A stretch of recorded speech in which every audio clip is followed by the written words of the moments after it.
Black Star Network is here. Hold no punches. I'm real revolutionary right now. Support this man, Black Media. He makes sure that our stories are told. Thank you for being the voice of Black America, Roland.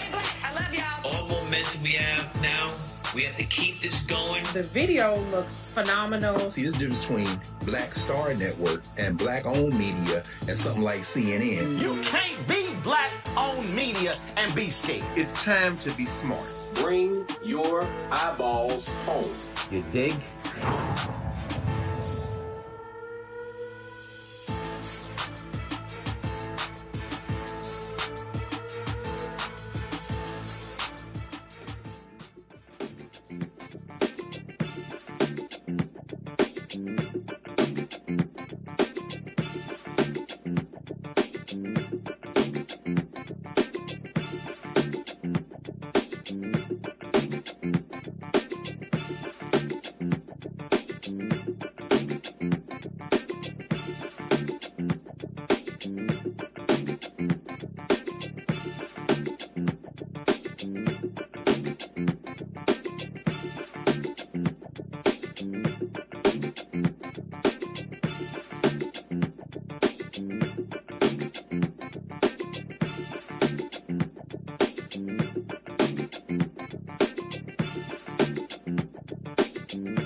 Folks, what's happening today is Thursday, April 9th, 2026, coming up on Roland Martin Unfiltered, streaming live on the Black Star Network.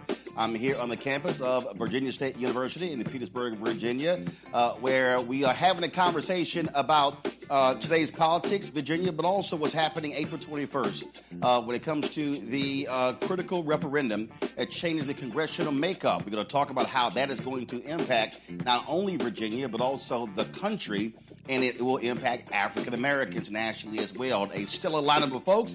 We'll be talking with Virginia State's president about what's happening on this campus, 2027 budgets coming out of Congress, and what's happening with HBCUs nationally. Again, we'll have national leaders, state leaders, lots to talk about. Plus, we'll pay homage to Paul Robeson, whose birthday will be today, one of our greatest leaders. We don't talk about him enough, but we'll also share the perspective as well. Folks, it is time to bring the funk. I'm Roland Martin Unfiltered on the Black Star Network. Let's go. He's got it. Whatever the miss, he's on it. Whatever it is, he's got the scoop, the fact, the find. And when it breaks, he's right on time and it's rolling. Best believe he's knowing. Putting it down from sports to news to politics. With entertainment just for kicks, he's rolling. It's a go, y'all. It's Roland Martin, rolling with Roland now. He's funky, he's fresh, he's real, the best, you know he's Roland Martin now.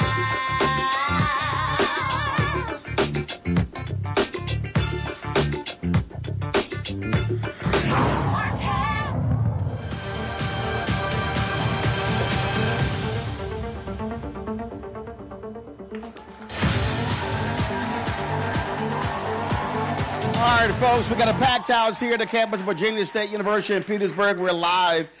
Glad to be back here. Of course, we're here during the last election, and so glad to be back as well. Lots to talk about what's happening in Virginia. There's a special election taking place April 21st. Early voting is happening right now that will temporarily change the congressional makeup. It's a 10-to-1 map. it would favor Democrats over Republicans. And so what is happening right now is you've got white Republicans in this state using blackface Republicans to send out mailers that are frankly an abomination, as well as running commercials. And I told y'all the game that they play. And so if y'all actually watch this show, when you turn on our YouTube channel, they actually are running their ads before this show. So they went to YouTube to specifically buy this show. And so they're not paying us. They went to YouTube to run their ads. The same thing the MAGA folks did in the 2024 election. And so just understand, what is going on here. So we're going to be breaking down this referendum and talking about what's happening in the state as well. And so a lot of people we're going to be chatting with. Let's kick this things off with Samuel Parham. He's the mayor of Petersburg. Y'all give it up for him.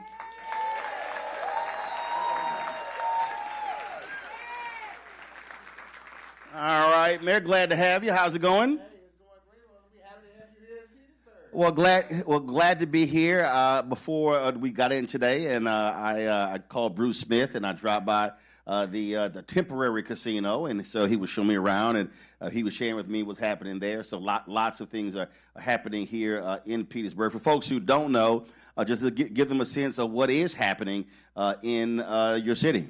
Oh, yes. You rode by and saw our temporary structure. Hold up a little bit more. Hold up a bit. This is our live casino hotel resort is under construction right now in Petersburg, which is a $1.4 billion development, which is the largest in the history of the city of Petersburg. And right now what you see in the temporary structure is over 500 jobs right there that's going on, along with 36 table games, over 900 slot machines, and a restaurant is in there. And right now it's far exceeding everybody's expectations. In this first month opening, it did $15 million of revenue for the Commonwealth of Virginia. So it's huge just to show people that Petersburg is a destination place to come. And once the hotel and the 4,000-seat entertainment venue, the 75,000 square foot of conference and event space, we're going to be able to host you over there too, Roland. So mark your calendar. So in 2027. Well, they took me through the whole deal, and they were showing me everything. They told me it's 100 acres and showing all it's going to be in mixed-use development. And as somebody who does not gamble, but I play golf, first thing I said was, where the golf course? So I'm just letting you know that was the first thing. So listen, I tell people, if y'all trying to get my attention, golf is the best way to get it. Because if it ain't golf, I ain't coming. We have Golf Race, which is one of the top 10 municipal golf courses in the Commonwealth of Virginia. So next time you're in Petersburg, come and get teed up in Petersburg. That's your golf balls and everything. That's not a problem. Again, if I'm gonna gamble, if I miss the putt, I'm gonna blame me. That's how I look at it. So, but that was one of the first things I asked. It was great to see Bruce.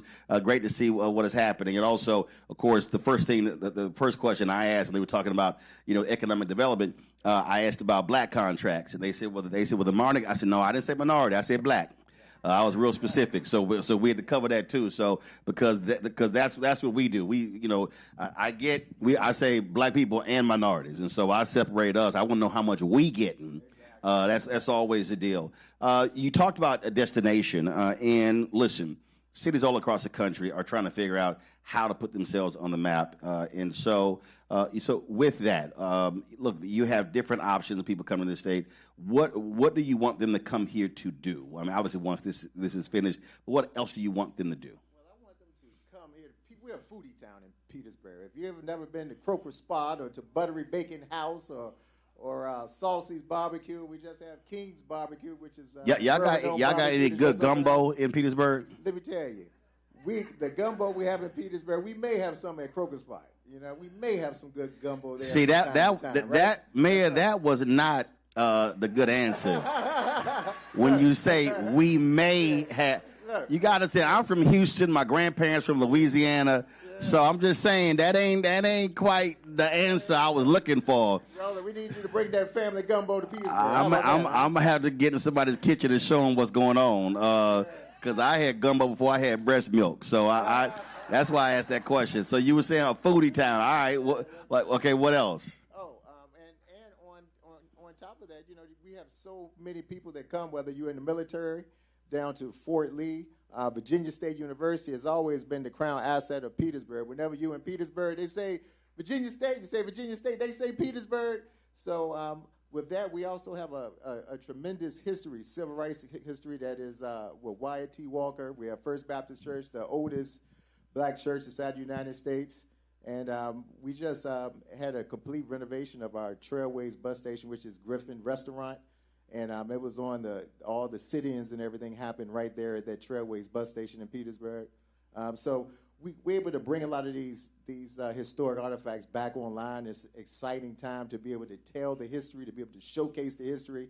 Because in my time growing up in Petersburg, we didn't hear a lot about the history in Petersburg, but now I'm happy to be at the seat to be able to create that new energy and that new enthusiasm in what's going on in the city of Petersburg. All right, that sounds good. Now let's talk about this referendum. One of the things that I have been saying for years is that when black folks vote our numbers, things change.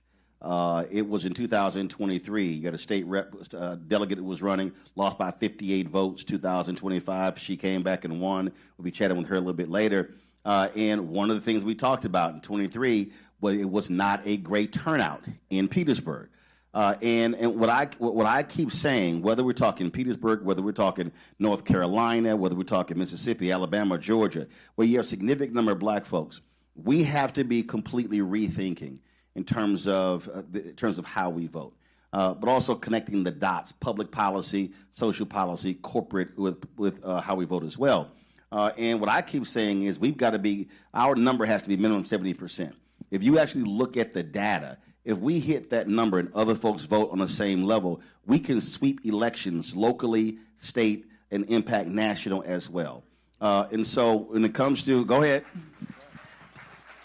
So when it comes to this referendum, what are you and others doing in this city to get folks to understand that they can't just simply assume something will pass, that we have to be proactive and drive our numbers?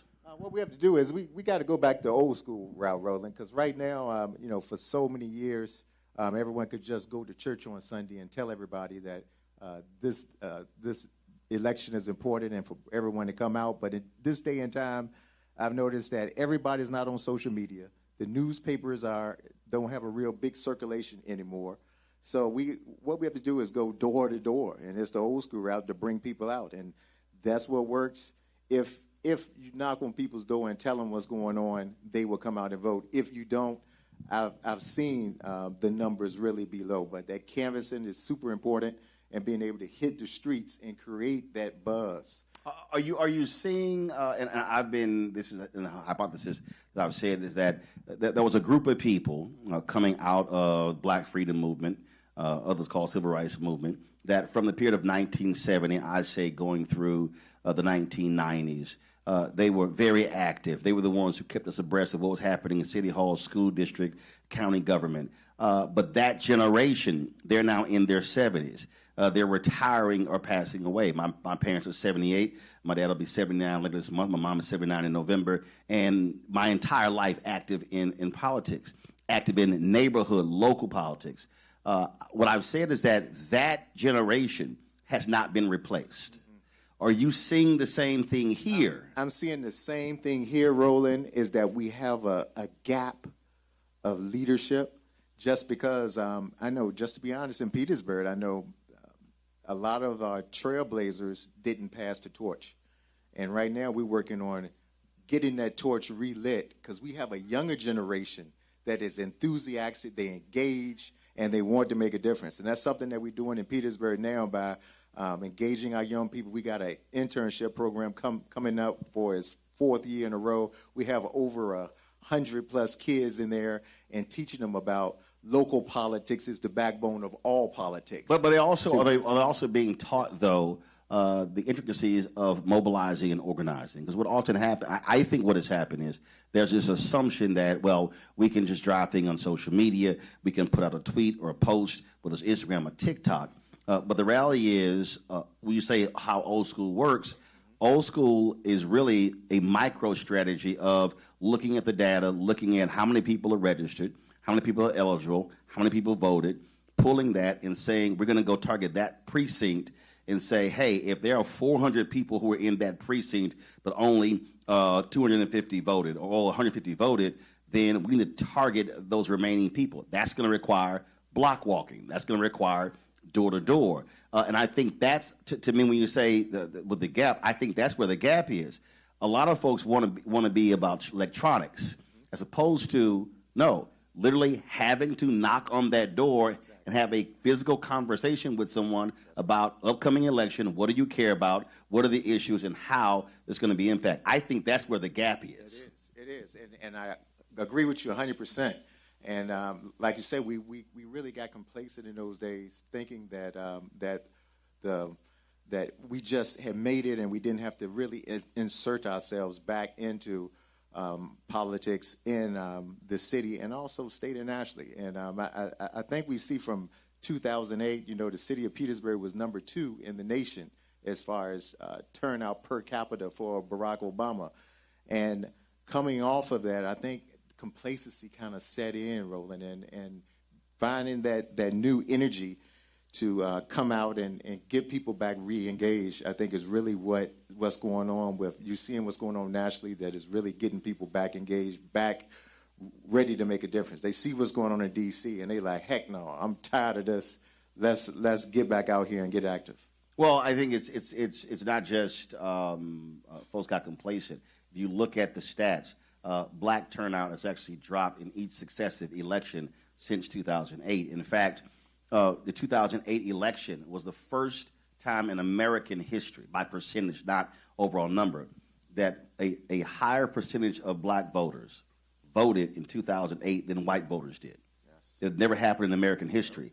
What I said then was to black folks, now you see what our power looks like, exactly. So now replicate that on a national, state, county, city level. Exactly.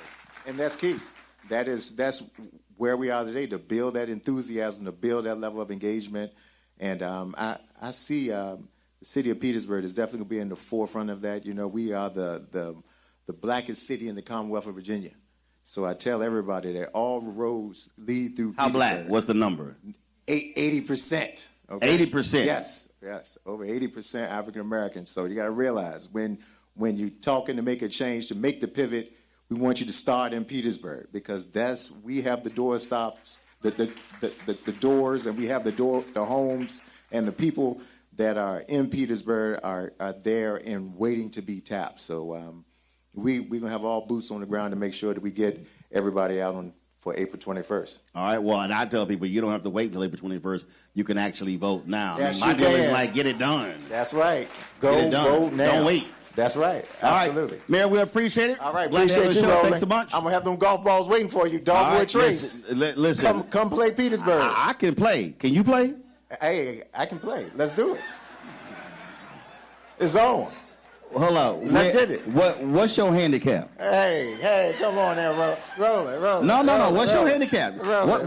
What's your gen? Man, my gen is too high right now. See right there. See, when somebody tell you they can play, then when you ask them that handicap, then you ask them to show you the actual handicap number. It's amazing how that conversation just trails off. It's too high. It just gotcha. drops. It just drops. All right, then. I appreciate it. Appreciate you. Thanks a bunch. All right, Folks, give it up for Mayor Parham.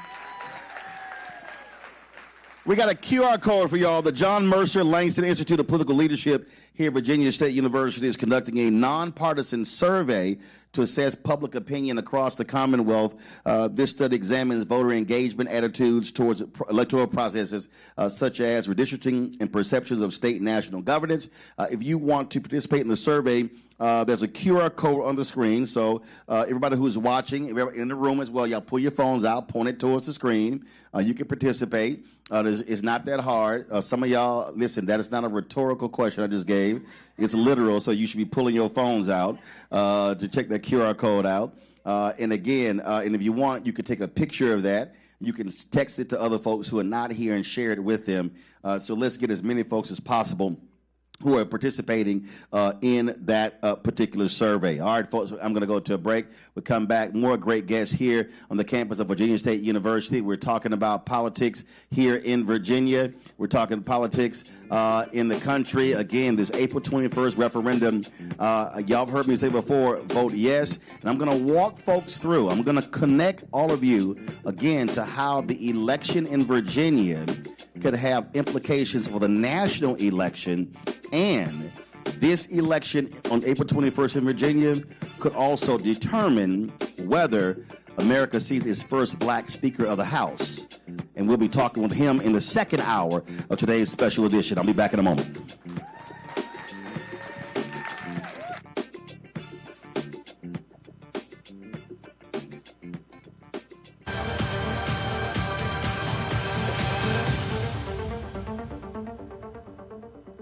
Virginia, we are counting on you. Republicans want to steal enough seats in Congress to rig the next election and wield unchecked power for 2 more years. But you can stop them by voting yes by April 21st. Help put our elections back on a level playing field and let voters decide, not politicians. This is the responsible thing to do. Help us chart a better path forward, Virginia. Vote yes by April 21st. What's happening? This is your man, Motown recording artist Kim. You are watching the Black Star Network.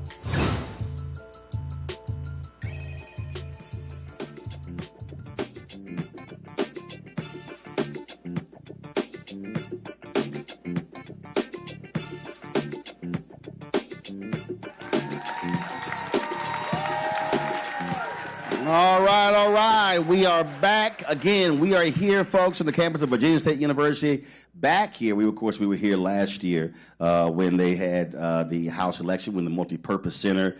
Here we are in. What building are we in? Where are we? The Commons. The Alfred W. Harris Academic Commons. They just told me the Commons building. They didn't put all the rest of that stuff on it. They just said the Commons building. Joining us right now is the president of VSU, Dr. McClellan Abdullah. Y'all give it up. Good alpha man.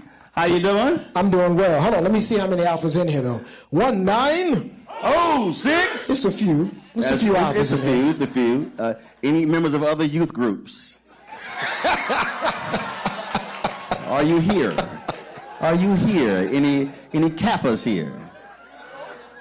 Okay, it's one of y'all. That's right. There you go. Any Sigmas here? That's one. That's right. Got Terrell on my staff, so he's so happy he got somebody to talk to. Any Omegas here? Just Henry. He talking to himself. That's a one. Henry ain't got nobody to talk to. He ain't got no. He's gonna talk to himself. Just go get a mirror. Any iotas here? No. Okay, so it'd be Henry and the iotas talking to each other. All right, then. Glad to see your brothers here. And, of course, brothers who are non-Greek. Any Masons here? All right. Boule? G5G? Brothers in men's ministry? I know that's right. Just check it. You know, you got everybody. Just check it. Just check it. Just check it. All right. It's been a while since we're here. What's been happening on campus? We had a good conversation last time. What's new? We did. Well, first, one of the things that's new is last time my wife watched me on TV, and today she's here. So I just wanted to shout out to my wife. We've been married 30 years, and I'm trying to stay married a little longer. So you'll forgive me for doing that. The other thing is I think we have a few Trojans in the house. So can I get a Hail State? So we got a few Trojans in the house. We are excited. Thank you so much for coming last time and coming this time. Anytime that you shed a light on voting, making sure that we tell our students, our faculty, our staff, and of course our wonderful alums, the importance of voting and getting out, it's always important. So we really appreciated you coming before. We're really happy to have you back. We are in our brand new Alfred W. Harris Academic Commons. I said the whole phrase because Alfred W. Harris is our founder.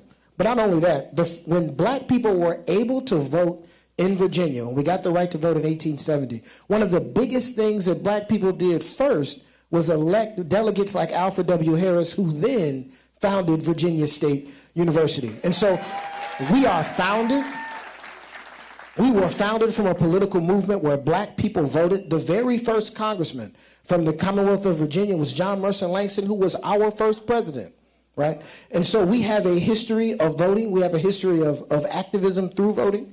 And it's good that you're here so that we can continue to tell that story and get people out this time. See, one of the things that for many of us who don't really understand the history, if you look at after the end of slavery, that Reconstruction period, where you saw black folks who were elected to legislatures across the country. In South Carolina, it was majority black.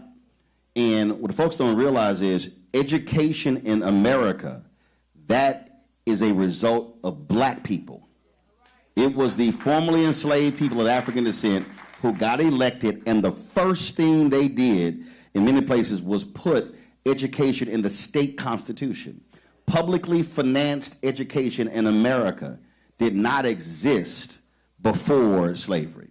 Look, that is a result of black people. And when they ran the black people out, they got rid of a lot of stuff except that. And so when we talk about publicly financed education in America, that is the creation of black folks. When black people joined the Readjuster Party here in Virginia and exerted their political might, the two things three. One was to get rid of the whipping post. The second was to make sure that all of our public schools, black and white, were fully funded. And the third was Virginia State University. And so you are absolutely right. Education has always been on our forefront. And we talk about turnout, and we talk about in terms of our involvement. Again, I'm going to go back to education. In the education of blacks in the South, 1860 to 1935, Richard D. Anderson. Black participation in education in Memphis was 92%. White folks in D.C. wasn't even at 50%.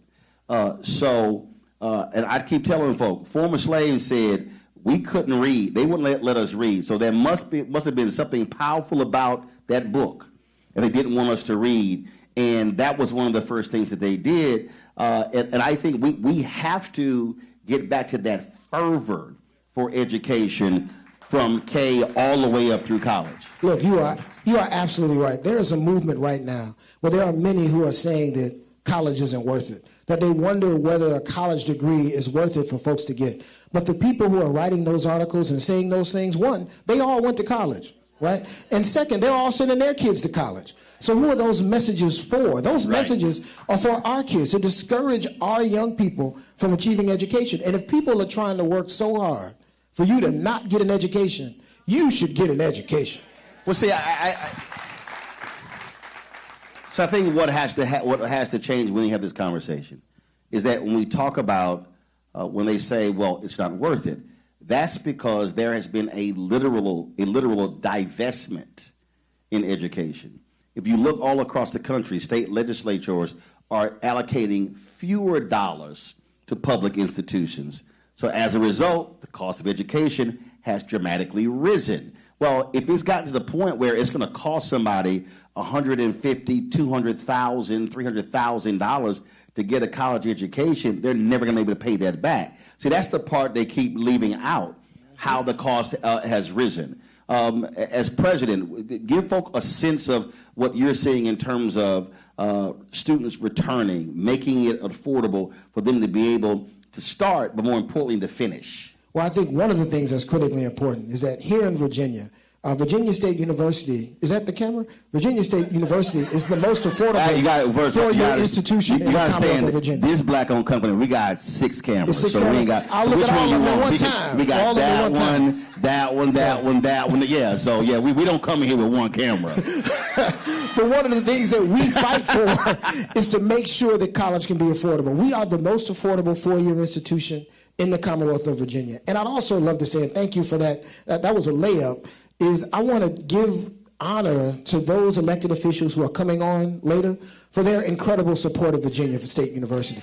Whether it's Delegate Kimberly Pope Adams, who holds the very seat that Alfred W. Harris used to hold, Delegate Delores McQuinn, the Speaker of the House, Don Scott, our senator, who I just saw backstage, Senator Tim Kaine, who many people don't know, but he is largely responsible for the multi-purpose center existing here at Virginia State University. And so we've had some incredible support from elected officials, and I'm honored to be here at Virginia State and to work in Virginia. Well, but you name those folks, but that's what I mean. We talk about how we vote. We have to tie our vote to what someone says they're going to do, and then make sure they actually do it. And that's important, because there are a lot of folk who run, who win, then when they get into a state capitol or get to Congress, then don't do those things. And so I am constantly trying to connect the dots and get people to understand if there's a direct correlation to who we elect and then what is the public policy that then is achieved once they're actually there. No, look, you're absolutely right. As you know, I'm a public official. I have a government job here in Virginia, so I don't talk politics on camera. Having said that, though, I understand. Well, no, hold on. I want to pin the pin in that, because here's what I need people to understand. Yeah. This is a state institution. That's right. Which means it is governed by the state. If you're governed by the state, that means this entire institution is a political institution. This entire institution is a political institution. Let me finish. And hold up. But I need the alumni and the students to understand that their engagement in the political process has a direct result on what returns back to the campus. So you can't divorce the two. Oh, no, you can't. As a matter of fact, let me pick that up. And that's why it's important that you're here to talk about voting, particularly for this referendum, right? One of the things that we have to do, we have to go out, we have to vote and make our votes count. And then we've got to hold the people accountable for the work that they're doing. And so you're here. I want everybody to read and understand the referendum and then get out, and how you go vote, get out and vote before April 21st, because you can do it now. And if you support it and you think that it's what needs to happen, then you need to support the people that wrote it. And if you don't support it, then you need to vote the people who wrote it out. But we have to hold our elected officials accountable after we vote. It's not enough to vote once every 4 years. We vote every year, sometimes twice a year, right? And when we do, we always have to go out. We have to represent. We have to make sure our views are on the table. When it comes to campus, folks who don't know, how many students? We got a little over 6,000 students. We're about 250 acres. We have a plethora of undergraduate programs and I believe 10 graduate programs. We are in the CIAA. Last year we won the basketball championship. We got the best students in the world here at Virginia State University.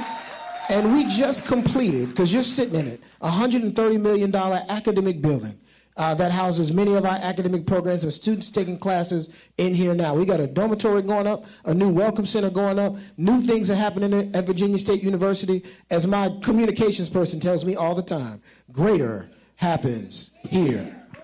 How are you, because a lot of people don't realize that you can either be registered where you go to school or home.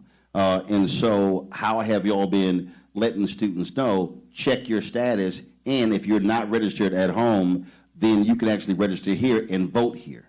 I want to shout out the political science organization here on campus, the group of students, and also SGA, along with our John Mercer Langston Leadership Institute, that really works hard to get the word out to students, to tell them, one, if they're local and they decide to vote local, where can they vote? If you're on campus, you vote in one place.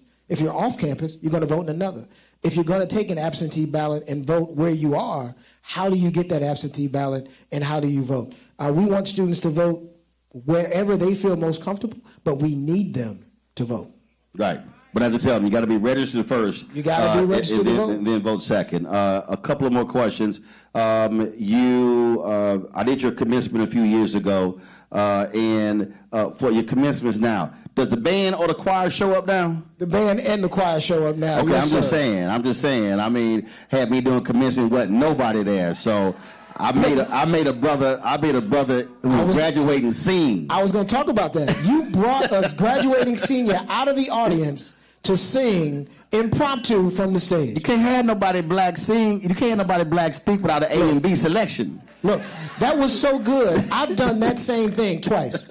So I copy you now at commencement. I'll bring somebody up. I brought Perry Evans up last time. So we always try to get some music. Checking, because I was like, ain't no band here, ain't no choir here. I said, we got to have some form of music up in here. So we got it done. All right, then. Well, Mr. President, good to see you. Congratulations on all that's happening. And I really do hope that we see a massive turnout of students on this campus in this referendum because, again, when I hear students complain now about what's happening with student loan debt, there was a different policy when Biden and Harris were in there compared to now.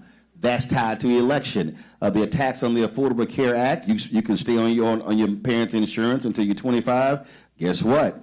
That also involves in voting. And so I'm always trying to get students to understand you can't check out of a process because they're playing politics against you now, so you might as well be in the game. Look, you heard Roland Martin. Your vote matters. Thank you, sir. In every election. Thank you for coming to Virginia. I appreciate it. Coming up next, Senator Tim Kaine will join us. We're live here on the campus of Virginia State University. Don't forget, if y'all want to support the work that we do, join our Brain and Funk fan club. Unlike a lot of these right-wing media folks where they got billionaires cutting them checks, that is not the case with us. But our fan base has been amazing. More than 38,000 people have donated to our show since we launched September 4th, 2018. They've given in excess of $5 million in those 7 years, folks buying into our vision. And so if you're one of those folks who want to join, our goal is to get 20,000 people on average contributing $50 each a year, which comes out to $1 million to offset our expenses, which come out to $195,000 a month. I keep telling y'all, freedom ain't free. People hit me all the time like, hey, can you come to our campus? I'm like, you do know that actually costs, because we came here with 9 people, 2 vehicles, lots of equipment, and everything you see here is paid for. And so we got top of the line stuff, 4K cameras and all of that, but the costs are real. And so when you contribute to our fan club, you help support this show and the 5 other shows that are on our network. If you want to use Cash App, use the Stripe QR code. You see it right here. That QR code is also for credit cards. Checks and money order, make it payable to Roland Martin Unfiltered. There's a whole bunch of y'all do not believe in digital. Y'all still seeing checks and money orders, and I got to go to the P.O. Box to pick them up. Make it out to Roland Martin Unfiltered, P.O. Box 57196, Washington, D.C., 2003, 7-0196. PayPal is R. Martin Unfiltered. Venmo is RM Unfiltered. Zelle, Roland at RolandSMartin.com, Roland at RolandMartinUnfiltered.com. Back in a moment.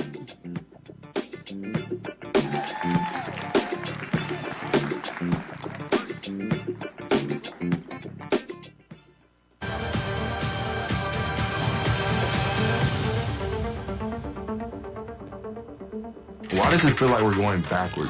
Voting rights under attack, schools stripped of funding, Black history erased. This is the Trump MAGA agenda. They want to take us back. They are redrawing congressional lines in states across the country, deciding who gets power and who gets silenced. We see what this is, a power grab. Virginians won't be fooled. Show up, vote, take back our power. It's a temporary measure that gives the people, not politicians, the final say. Vote yes by April 21st. Hey, I'm Malcolm Lee, and you're watching the Black Star Network.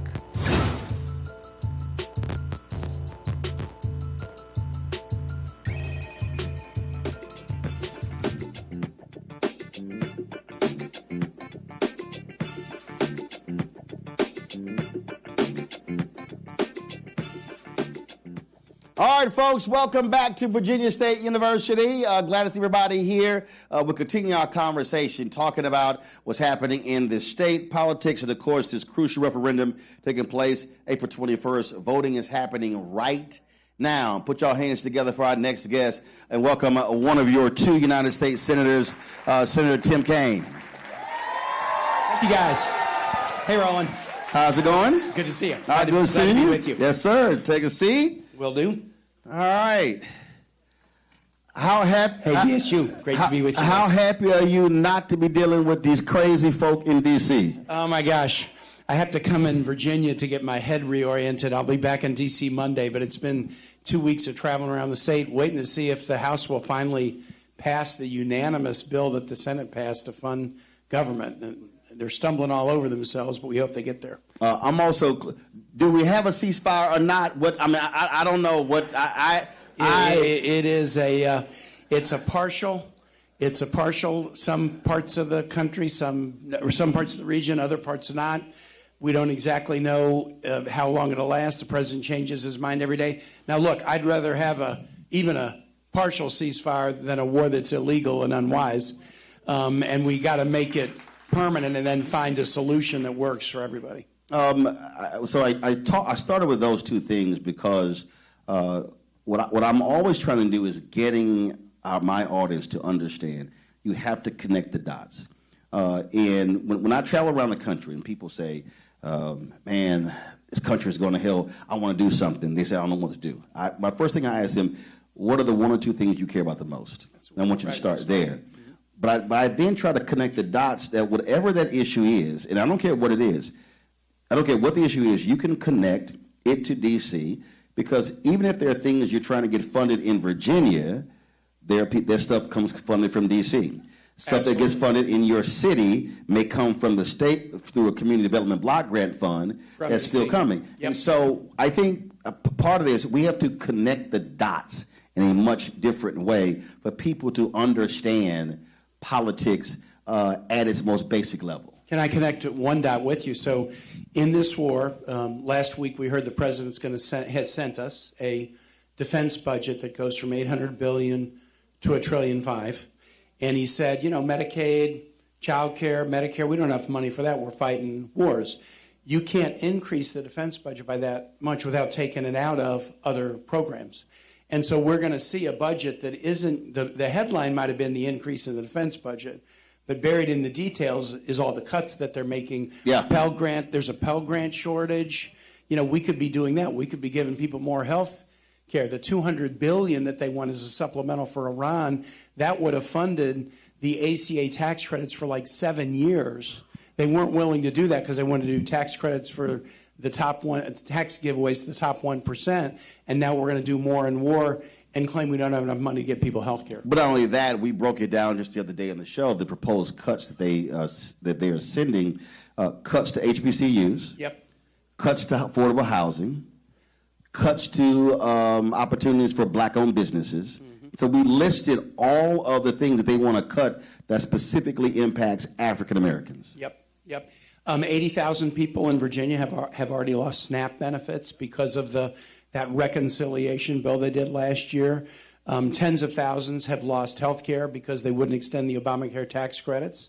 We already have in Virginia health care providers that are closing because of Medicaid cuts. 3 primary clinics in the Shenandoah Valley and Farmville. They just shut the labor and delivery ward at the main hospital in Farmville. So if you're going to have a baby there, you got to drive a long way rather than having a baby at the hospital right in town. All these cuts were because of that reconciliation bill, and it only passed because they rigged to steal the 3 seats in North Carolina. It would have failed except for the seats that they stole, and they're trying to steal more seats in other states across the country. Well, I want to go back to the 80,000 SNAP benefits because all of those farmers who voted for Trump didn't realize how much money they were making because of the SNAP program in USAID. And so now all of a sudden, I'm seeing all of these orange tears, and I'm like, orange tears. Yes. Took me a minute. Yes. And I'm like, thoughts and prayers. I'm sorry. This is what you voted for. Well, you look, this is a land grant. So we're right here with an ag department in Virginia State's always been a heavy ag research school, right? Ag and forestry is still number 1 in Virginia. But they've been hit with tariffs. They've been hit with indiscriminate immigration raids, and they're hit with these cuts. Rural Virginia is most dependent upon Medicaid. So when Medicaid cuts happen, it's not the hospitals and cities that close, it's hospitals and clinics in rural Virginia. And you're right, I think some are starting to say, hold on a second, this isn't what I wanted. Maybe you didn't want it, but it is what you voted for. You mentioned the 3 seats in North Carolina. And again, trying to get people to think differently. And I've seen all the commercials. I live in Northern Virginia. I've seen the commercials. I've seen the mailers. I've seen those things. I've seen, again, the orange tears of conservatives in this state who were very quiet with what happened in my home state. Yep. Understand, I'm still a registered voter in Texas. Mm-hmm. My home is in the 30th Congressional District of Congresswoman Jasmine Crockett. Yep. And so I follow, my parents live in my home there. All my family's in Texas, so I know it very well. The reality is, this entire gerrymandering fight, this mid-decade, this started this cycle with Donald Trump saying, "Give me 5 seats in Texas." Yep. That's where it started. Mm-hmm. So when you hear a lot of the Republicans who are complaining about what's happening now in Virginia, they were quiet when that happened. Yep. They were quiet when, in Missouri, the Republicans took the seat of Congressman Emanuel Cleaver. Yep. They were quiet when Republicans in North Carolina took the seat of Congressman Don Davis. They were quiet in 2022 when Ron DeSantis took the black seat in northern Florida. Yep. So what people don't realize, the Republicans have actually taken 5 black seats through gerrymandering, but they're complaining about 10-1 in Virginia. Right.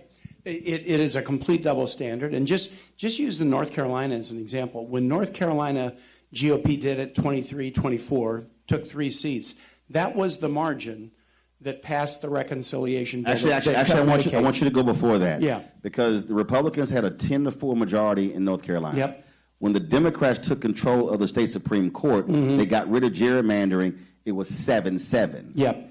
When folk did not vote, Sherrod Beasley lost by 401 votes. Republicans took it back. It went back to the old map. That's where those seats came from. So that was a point where it was 7-7. Sure. But that's also an example of folks not voting in the state Supreme Court race, which impacted gerrymandering. And so people have said to me, oh, well, so North Carolina did something. Why should Virginia? Well, if North Carolina did something and the result is Virginians lose Medicaid benefits, Virginians lose SNAP benefits, as Texas is going to make it worse and our people are getting punched, you can't just stand around and do nothing. And I'll tell you the other thing, Roland, that I feel very strongly about, and this is a question for the audience. What is the likelihood that if Donald Trump doesn't like the election results this November or in November 2028, what's the likelihood that he'll try to interfere with them and overturn them? We've already seen him do it, so you have to say it's near 100%. Well, first of all, you already have the new head of Homeland Security, Mr. Fight Club, McQuinn Mullins, who has made it clear that if they need to send ICE to polling stations, they will. I don't trust them at all. Right. What we are seeing, and they complained about this here. We literally are seeing an absolute assault on everything about voting in this country. Yep. We are seeing an assault. This is, for me, a Jim Crow 2.0 when we see the attack. This Louisiana versus Calais decision is going to be devastating to black politics across the South. And what they do not want people to vote. We'll cue this up. 1981, Paul Weyrich, who was the co-founder of the Moral Majority, founder of the Heritage Foundation, said in a speech in Dallas, Texas, "We do not want everyone to vote." Yep. That's the Republican Party line. And let me connect to that. How about voting by mail? The president just voted by mail in his home district, but he's trying to wipe out voting by mail for everybody else. Why would he do that? Why would he do that? If they're going to maybe send ICE agents to polls to intimidate people, they're not going to be able to intimidate people from dropping a letter in a mailbox. So if they can wipe out vote by mail, if they can wipe out early vote, and so you have to go to the poll, then they know where to flood the zone on Election Day and try to intimidate people. Well, they attacked assaults to the polls, Sunday voting. Right. They attacked early voting. In North Carolina, the federal court ruled there was surgical-like precision where they targeted black voters during early voting. And yet they upheld it, and the Supreme Court upheld it anyway. Yeah, so I need people to understand this is not just a political insider conversation. No. This is an attempt, if they know based upon numbers, and because they've actually said it publicly, if more people in America vote, they lose. They've actually said that. So my whole deal is we see what's going on here. Yeah, and let me say something that is completely factual. It'll sound partisan. It's completely factual. Donald Trump tried to interfere with the election January 6, 2021. He'll do insurrectionist. Yeah, he'll do it again. He'll do it again. You got to have a Congress that will stand up to him. In 2021, the Virginia congressional delegation was 6 Democrats and 5 Republicans. Did the 5 Republicans in the delegation stand up to Donald Trump? No, they voted to decertify the election. They went with Trump. You got to have a Congress, an Article I branch that is willing to stand up and check a tyrant. You have to. I'll say this here. I mean, I've never identified as a Democrat, Republican, or Independent. I'll make it clear I'm black. But I have to say this here. The reason I'm happy to see what Virginia is doing, because I think Democrats have punked out too much in the past. I believe that Democrats have played. Sounds like an amen. It's a huge amen. Democrats have played by a set of rules to a game that no longer exists. Yeah. When people don't, again, I'm going to go back to where I'm from. This whole mid-decade redistricting thing started in Texas in 2003 with Tom DeLay. That's where this started. It used to be every 10 years. And so have the blue states gerrymandered? Yes. The Supreme Court ruled they don't have any authority to oversee political gerrymandering. It's up to the states. And I've said, you Democrats would be nuts to say, okay, y'all go ahead and take it as far as you can, but we're going to play by a different set of rules and be fair. I'm like, no, this is about power. Mm-hmm. And so I'm glad to see Democrats finally wake up and say, no, we taking this thing to the mat. I mean, this is how you have to play the political game that's being played right now. Well, and you know, the Virginia motto, our Virginia motto hadn't changed since 1776, Sic Semper Tyrannis, we stand up to tyrants. And if we were to be silent or quiet when this is going on, we wouldn't be true to what we say about ourselves. But what the issue that you're facing right now is this, and that is you got to get folks out. When you look at various polling data, certain folks are not necessarily excited about it. Obviously, Republicans are really pushing hard. No. When you look at the messaging, does it need to be even more explicit and tougher in laying it out? Because I said fair, I get that. Yep. I personally believe that the messaging is too nice. Yep. Okay. People have to really understand the stakes and what is at stake by voting yes or no. I'll pass that on. I mean, that's why I always talk about what they've done in other states has already led to the closure of Virginia healthcare facilities. What they've done has already led to 80,000 people lose SNAP benefits and tens of thousands losing Medicaid. You got to make it like it's not a theoretical, like a good government exercise. They are kicking around some of the most vulnerable people in our Commonwealth, and nobody elected me to the Senate to stand around and watch my people get punched and not try to come to their aid and make sure we're fighting back. You got to fight back. I believe in rules. I lived in a military dictatorship in Honduras where there wasn't a rule of law, and that made me really believe in the rule of law. But when the other side is breaking the rules, you got to stand up to them. What does every parent teach a child about a bully, right? If there's a bully, you don't just cave, you stand up to the bully. You have to. Yes, that's why I use the hashtag team whip that ass. That's my hashtag. And so you got it right before I could. That's why I couldn't get it. Senator Warner was like, damn, did he just say hashtag team whip that ass? Yes, I did. Hashtag WHIP DATASS. That's what I said. Yes. Yes. Because I say that because again, I need that's a Texas the Virginia translation of whip that ass is Sic Semper Tyrannis. Yeah. I don't even know what that means. See, what is it called again? Semper what? Sic Semper Tyrannis. Sic Semper. Nah. Everybody in this room know what team whip that ass means.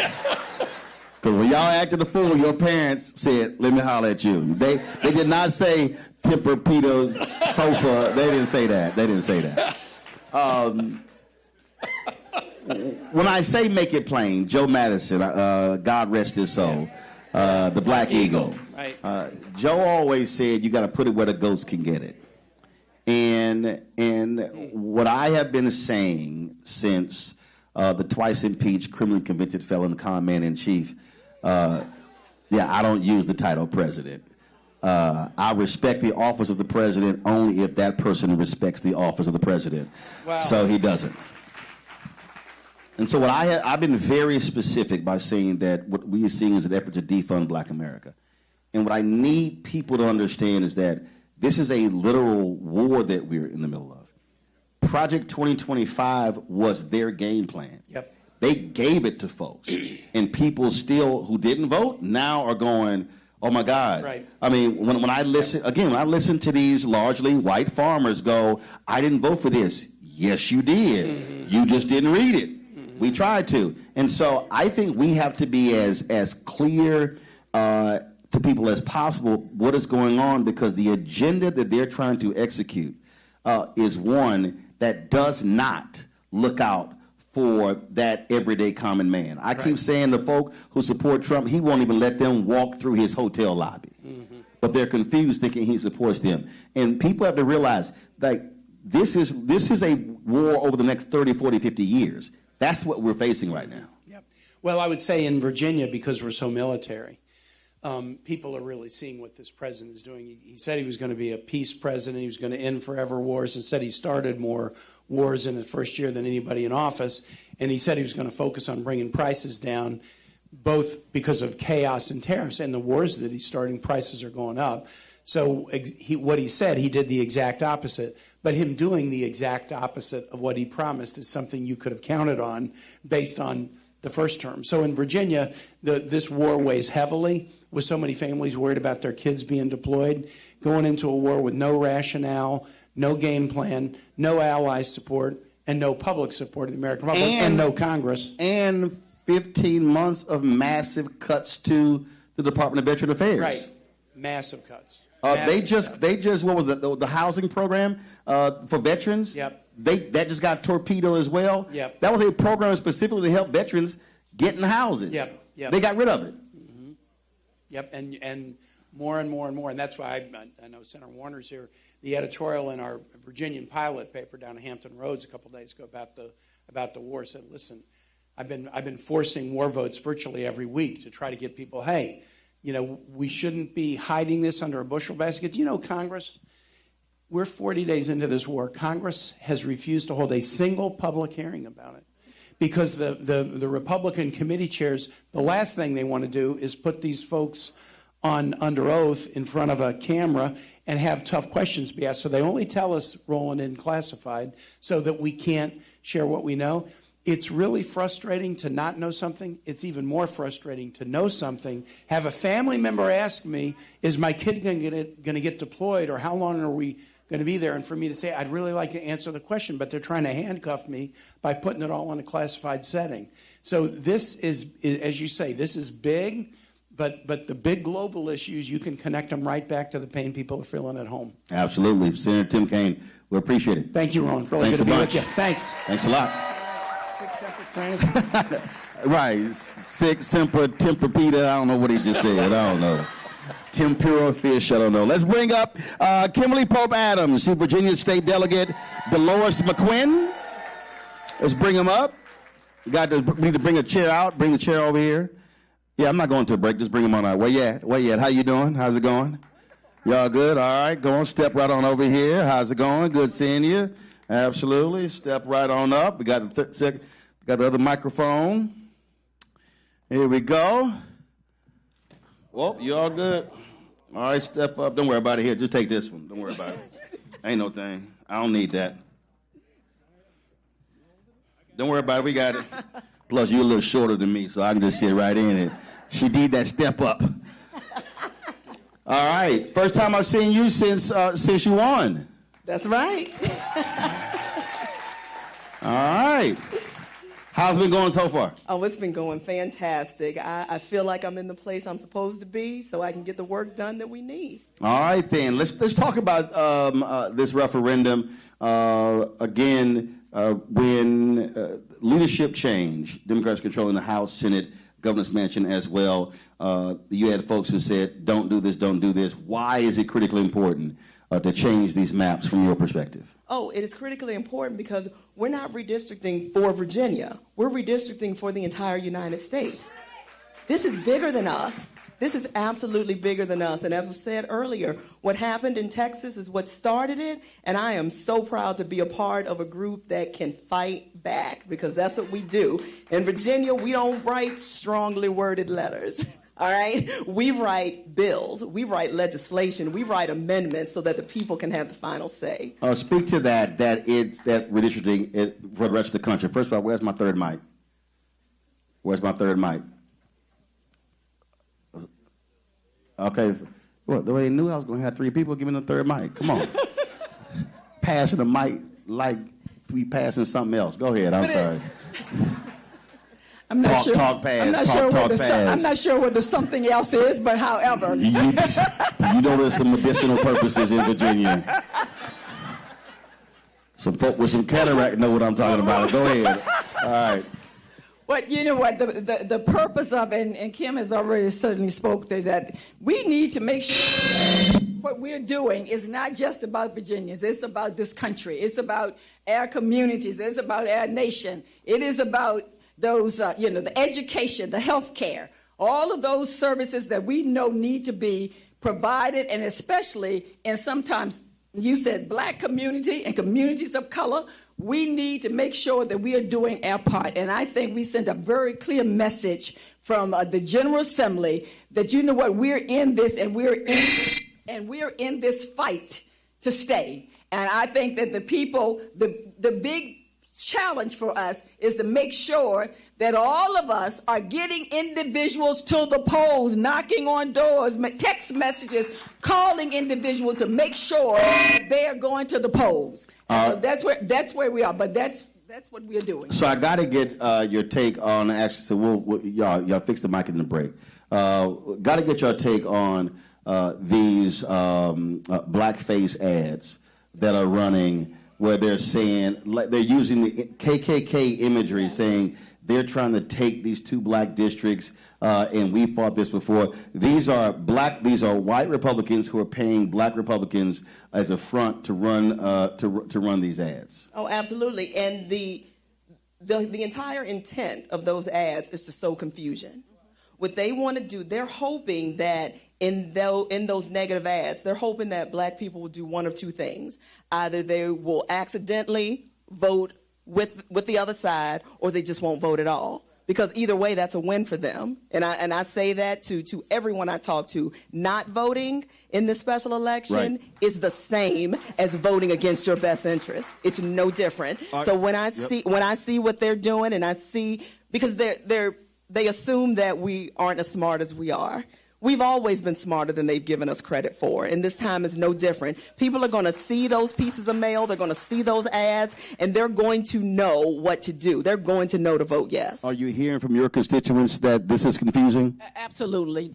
Many of them are confused, and that's why when I say it's incumbent upon us, all of us, not just elected officials, not just the church, not just preachers, but every last one of us, to tell someone else, you need to go to the polls or take them to the polls, do the early voting. It is so important because people are confused, and especially the elderly population. And so we need to make certain that we are helping them to understand what's going on. When they saw the picture of President Obama and the governor saying no, then many of them called me because they wanted to know, well, what is this all about? I even had a minister to call me and said, I thought that we're supposed to vote no.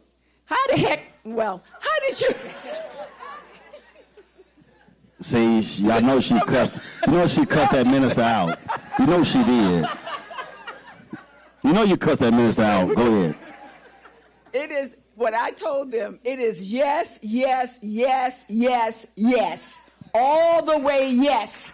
And that is the message that we need to deliver to our communities, deliver to everyone you know. Roland, I think about this and think about the fight that, democracy is generational. It was our people fought to have the right to vote. October the 22nd, 1867, the first African-American man went to vote at the polls. They fought.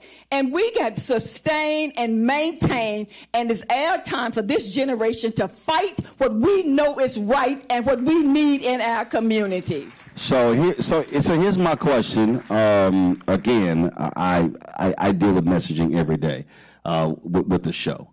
And again, so this is what I see. And so if y'all got some new flyers, I want to know what they are. So I just want you to understand, and again, this is basic fundamental politics. And Lee Atwater was one of evil, but understood politics. And he said, so Here you have this flyer, and vote no on gerrymandering, protect minority representation. And then you've got this huge photo of former President Barack Obama.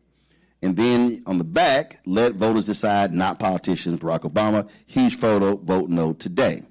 Okay? So I'm just going to sit here, and again, y'all, this is very basic. Let me just count. 1, 2, 3, 4, 5, 6, 7, 8, 9, 10, 11, 12, 13, 14, 15, 16, 17, 18, 19, 20, 21, 22, 23, 24, 25, 26.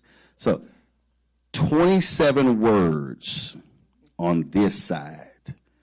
You probably got about the same number of words on this side. Okay? This is the vote yes. It's a lot more words, even more words. Yes is too small. I'm just walking. Yes, go ahead. All right. Can you I'm just walking you through. There you go. Oh, that's the new one. This is the new one. How new is this? But I want people to understand that, okay, this is new. I got it. But Obama's only on the back, not on the front. Yes, because that is what we use while we're knocking doors. Gotcha. We are showing up, and we're showing up with what you're holding, because we are the best validators. We can speak to each other. We can spread the word. So as my colleague said, it's incumbent upon us to not just have it in writing, but to deliver it. We have to have the message and be the messenger. So the reason I want to talk about messages is important. So this says protect minority representation, vote no on gerrymandering. This is the facts. The facts are the people who want black folks to vote no literally stole 5 black seats. Yes. Yes. They stole 5 black seats. But here's the flip side. If this passes and Democrats take control of the House, not only will you have a black Speaker of the House, you will have 7 African Americans chairing committees. You will have 30 CBC members chairing subcommittees. So the reality is this voting no does not protect minority representation. Voting yes actually increases black power. But that also has to be explicitly stated for folk to understand. Absolutely. And it's no better messengers than myself and my colleague. We're a part of a Democrat majority in Virginia. There are 64 Democrats in the state house. So we know what our power can do. So that's why it's incumbent upon us to make sure we let people know this is bigger than just Virginia. The entire nation is counting on us to level the playing field, and it starts by voting yes right now. Last point. The last point is we just have to vote yes. Tell someone else and carry someone else to the poll with you. But I want you to make a point. There's somebody who's watching who is not excited, who's not focused, and who may consider sitting on the sidelines. What do you say to that person?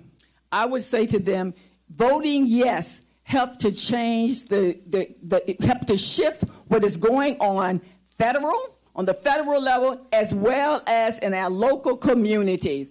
The occupant of the White House has created havoc. If you like it, then you vote with him. But if you don't like what's going on and you want to make a difference in your community and in this nation, you must vote yes. All right.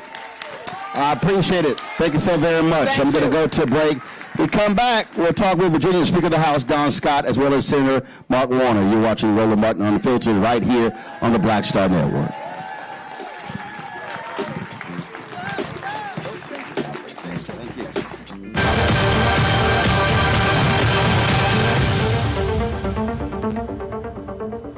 Why does it feel like we're going backward?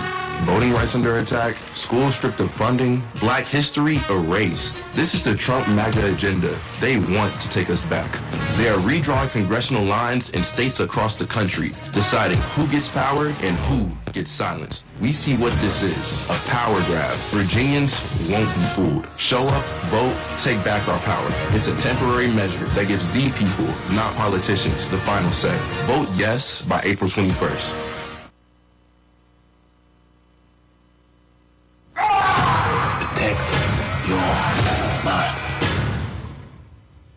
I love you, son. And your mother.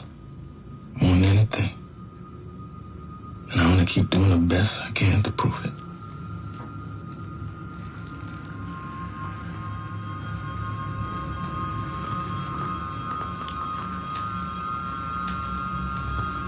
If you've seen it in your mind, you can create it. Protect your mind, son. It's your greatest asset. Protect your mind.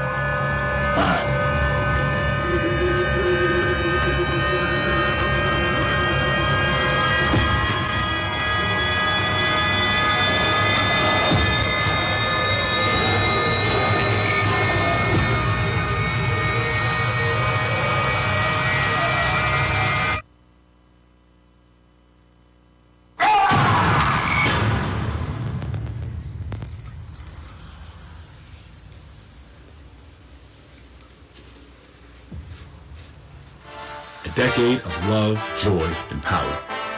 Black Voters Matter is 10 years old, and we are just getting started. This is love with a purpose. This is black joy in motion. This is unstoppable power. Across campuses, neighborhoods, and back roads, let's go! We show up, not just to vote, but to be seen, to be heard, to belong. We ride together. We organize together. We remind each other that our voices matter, because they always have. Black Voters Matter is about more than ballots. It's about housing and healthcare, clean water and living wages, education, reproductive freedom, and dignity. It's about turning pain into action, turning belief into movement, turning community into power. We don't wait to be invited. We bring the energy. We bring the love. We bring the people. Because when black communities come together, we don't just survive, we thrive. This is how change happens. This is how history moves. We organize, we build, we win. What's up? It's Talib Kweli. I'm CEO. This is the Black Star Network.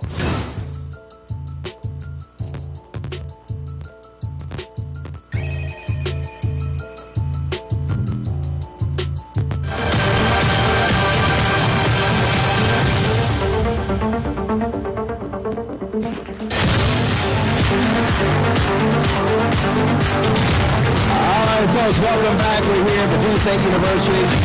Roland Martin Unfiltered, broadcasting live. Great to be back here. Our next two guests, y'all know them well. Sitting to my left, Virginia's senior senator, Virginia Mark Warner. And, of course, the first black Speaker of the House in Virginia, Speaker Don Scott. All right, let's get right into it. One of the things that we are seeing here, when we talk about, and I've been saying that this administration targeting African Americans, defunding Black America, we have a grossly unqualified individual who wasn't even good. Right. That's a long list. Who wasn't even qualified to be even a TV anchor, who's Secretary of Defense, who is specifically targeting black folks. I had retired Lieutenant General Russell Honore, who said he sat on that group where they recommended people. He said it was an apolitical process. This man is targeting black members of the military, women in the military. He desires white men in leadership of the military, and as Pete Hicks said, and that's what happens again when people don't vote. This is the end result. This man should never have been anything but a Fox News announcer. And he has cut back a black General Joint Chiefs. He cut back black senior leaders in the Air Force. He's taken now 4 recent, he particularly goes after black women. And the military, for all its flaws, was the place that was merit-based. And he is trying to reverse that from the last 60 years. So the people who claim merit now don't like merit in the military. They want merit that when people pay their time, do their dues, and rise up through a meritocracy, he is now saying, no, if you don't look like me, you're not going to get a promotion. But because we all know that the only reason he's Secretary of Defense is because he was so great, right? Only the best people. So we know, we already know that all they want is undying loyalty. and that the fact that they would attack black women specifically and black leadership overall lets us know that their agenda is no longer hidden. We don't have to worry about what they're hiding or they're trying to trick us anymore. They're blatant. They're saying the quiet part very loudly. And if you're not getting the memo now and you're still defending these folks, then we got some problems. And the reason this is important because, I've been trying to get people to see it in a much broader way. First of all, when you deny the promotion, for many of these folks, promotion only lasts 2 or 3 years, and then they retire. So they're retiring at a lower level. You're impacting the economics. Their retirement pay. With the retirement pay. How they're viewed. Then what you're also doing is you are actually stunting the growth of an individual going from 1-star to 2-star to 3-star to 4-star. And so the end result is if this continues over the next 2 years until 2028, and let's say the Democrat wins in 2029, that means you're going to have 4 years of stunted growth, and that is a loss of a lot of leadership. In time. And you compound that with a couple of things. One, I was chairman of the Intelligence Committee, now I'm the vice chairman. They are also undermining the whole intelligence community. If people speak truth to power, they get fired. And what I've seen, when I've worked with a lot of these Republican senators, I think they love our country, but they have lost all backbone and spine. There is no Republican Party. There's a group of sycophants to Donald Trump. And I've seen Republican senators quit that I wish would go public because they said to me, Mark, I don't like this, but I can't afford to pay for security because what happens is this MAGA crowd goes not only after the senators or the speaker, but we all absorb that. That shouldn't be the price of admission, but it is. But what this crowd does is they go after the families, particularly their daughters. And one senator told me, I can't afford to pay security for my 4 daughters. This senator's quitting. And if we allow this to go on, and if we don't call a halt, and part of what we're trying to do here in Virginia is to call a halt and say, no, you cannot, because they will. I wrote a big piece in the New York Times the other day. They are going to try to corrupt this election. So we have to win in such a margin that there is no doubt about the people of Virginia, the people of Texas, you name it, in terms of what the margin is. But it all starts, at least in Virginia, because we are ground zero on this redistricting battle. We don't get yes, then our ability to really move this debate on a national basis is going to be dramatically undercut. I played this clip down on my show, and it came from, obviously, school in Virginia for the movie Remember the Titans, when he said, Herman, leave no doubt. And my deal is that's what has to happen at the ballot box. Leave no doubt. We must overwhelm the ballot box, and so they understand what's going on here. Because, again, the attacks are very clear. The attacks are in every area. It's impacting all Americans, but specifically for African Americans. We're talking academics, business, health, science, civil rights, social justice, nonprofits, small businesses, every single sector. That is part of their agenda. And they are literally angry. Project 2025, Heritage Foundation, they believe that America began to decline with the passage of the 64 Civil Rights Act, the 65 Voting Rights Act, and the 68 Fair Housing Act, and everything that's happened ever since. And this whole point we talk about elections, first of all, Virginia just taught the nation how to vote and how to win. We just did it in 2025. Abigail Spanberger won by 15.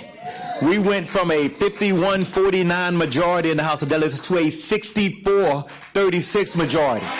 We know. Led by this speaker. We know how to win elections. Yeah, I ran him hard, put him up wet. But and get ready to do it again for yourself, and I'm gonna do the same for you. And so this is what we need to do. We need to make sure that we get Senator Mark Warner reelected. We cannot play around with these people. We cannot play around. This is not the time. We know, when Roland talks about that, I was born in 1965. I know I look good for my age, but I'm 61. And 1965 was the same year. March 7th was the day that, John Lewis walked across that Edmund Pettus Bridge. I was born on March 5th, so I like to say I watched it on TV and I was inspired at 2 days old. But in our lifetime, y'all, they're trying to roll all of that back. This is not ancient history. This just happened. And so in our lifetime is when America began to realize the real call of its promise, where everybody got to participate in the democracy. That's what we're doing right now. Be true to what you put on paper. And they put it on paper, and now we're holding them to their account. And now that we are, listen, we're the most feared part of the electorate in the world right now. The black vote in America, the black vote in the Commonwealth of Virginia. If we come out and do what we need to do, that is why they are lying in those flyers every day. They sending those flyers out just lying. They lying on Abigail Spanberger. They lying on President Barack Obama. They sending out anybody. They know that because our power is so strong. When we unite, we get to have a voice in every part of this country. And as a veteran myself, unlike the president, President Bone Spurs, my grandfather was a veteran. My father was a veteran. I'm a veteran. I take a back seat to love of this country to no one. And so if we really want to show our love to this country, we have to stand up and vote. We need to participate. As the senator said, we need whatever they want to, whatever try to roadblocks they put up.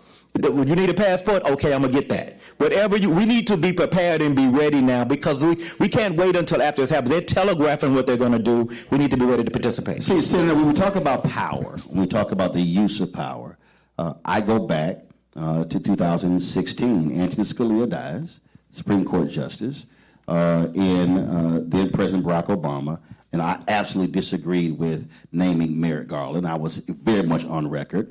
And I said then, they're not going to give this man a hearing. They held that position open. Mr. McClellan said voters will decide in November.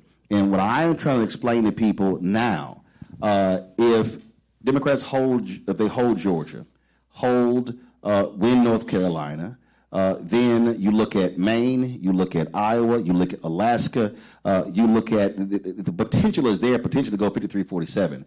What then happens is they can't get anyone through the United States Senate. And I said, and I'm very clear, if anything happens with any Supreme Court justice, if Dems take control, say, nah, we ain't having no hearings to the next election. And my whole point there is when somebody else is exercising power, then they have to be on the receiving end of power. People have to understand this is the reality of politics. This is where we are now. Amen. But I want to go back to one of the things the speaker said. You know, my first full-time venture in Virginia politics was 1989 when I had the honor of being Doug Waller's campaign manager. Got to know Delores and others. We went from that being the capital of the Confederacy to what happened, what the governor did, Lieutenant Governor, Attorney General, but this young man here, we're the only state in the country that's got a black speaker. We're the only state in the country that's got a black chairman of the Appropriations Committee in the House, a black female chairman of the Senate Finance Committee, and she works it up pretty good, Louise, a black head of the Democratic Senate Caucus. This translates into power. And of the 64 members, how many of those new members are the 13? 7, 6, 7, 8. One of them right there, Kimberly Pope Adams, right there from Petersburg. And that translates into being willing to take on a bold thing. You know, this man had to convince me. This is a bold thing that we're doing to push back at this level in Virginia. But when the other side is adhering to no rules, no morals, no ethics, a lot of y'all have given me crap over the years that I was too bipartisan. I'm in the phase right now. If the Republican Party comes back, I'll be bipartisan again. Until that time, kick their ass. All right.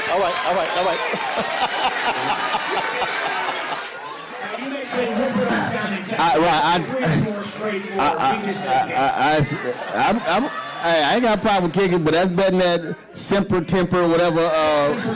Tim, I ain't know what. Just remember, he is my junior senator. We actually met at law school. We did not meet in the library. Speaker Scott, the point about, again, I try to explain to the audience, again, how power is used. So in the short time, we're only talking 2.5 months, where you control the House, to control the Senate and the governor's mansion. For folks who don't know what is already being passed and signed into law. Oh, man, listen. She just sent me a list, too, the governor did. Today, who in here would want their family member supporting a family making what's the federal minimum wage, $7.25? $7.25. Who gonna work for that? Raise your hand. Okay. Right now in Virginia, we bumped it up to $13, but now we just passed a bill guaranteeing the minimum wage at $15 an hour. That's a living wage. Minimum wage. And not only that, it will continue to go up with inflation. So 15 is not the end. It will go up in living wage for people that are working every single day to be able to afford to subsist, to survive, in some cases to thrive. Why do you work 2 jobs and not make $60,000 a year if you're working 2 jobs, which is what that is? That's one. We passed affordable housing bills. We passed bills to lower utility costs. We passed bills to make our streets safer. Right now, in today, we're doing that. And we put unprecedented amount of funding in public education. Unprecedented. We have a teacher pay raise in the budget right now once we get it done. And we're going to get a budget, y'all. We're just fighting a little bit. It's just family affair. We're going to get it straight. But we're going to get a budget. Senator Lucas is flexing. She's strong sister, and she's going to get it done. And luckily we got... she's such a quiet church lady. And if she would just figure out how to use social media. Yeah. But she'll be joining us tomorrow from Norfolk State. Yeah. Look forward to having her. But she's fighting, and we're fighting to make sure that we do all of the things. One of the things that I was asked about this moment that we're in right now, our ancestors would be so proud of what we've done and what we're doing right now here in the capital of the Confederacy, as the governor said. But not only that, they would be ashamed if we didn't stand up in this moment and fight back right now to make sure that our children and grandchildren don't have to have that fight the next generation. We need to do our work right now. Each and every one of us, regardless of race, creed, or we need to do our work right now because dude is crazy. Dude is going to war. He tweeting out on Easter Sunday. He tweeting out stuff. He cursing and acting a fool on Easter Sunday, and just trying to control. He's actually a Christian, so. Well, but at least he can pretend. All right, so. Well, you know what he say, 2 Corinthians. But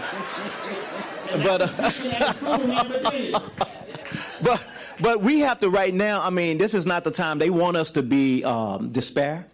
They want us to panic. But what we've always done in moments like this is we've organized.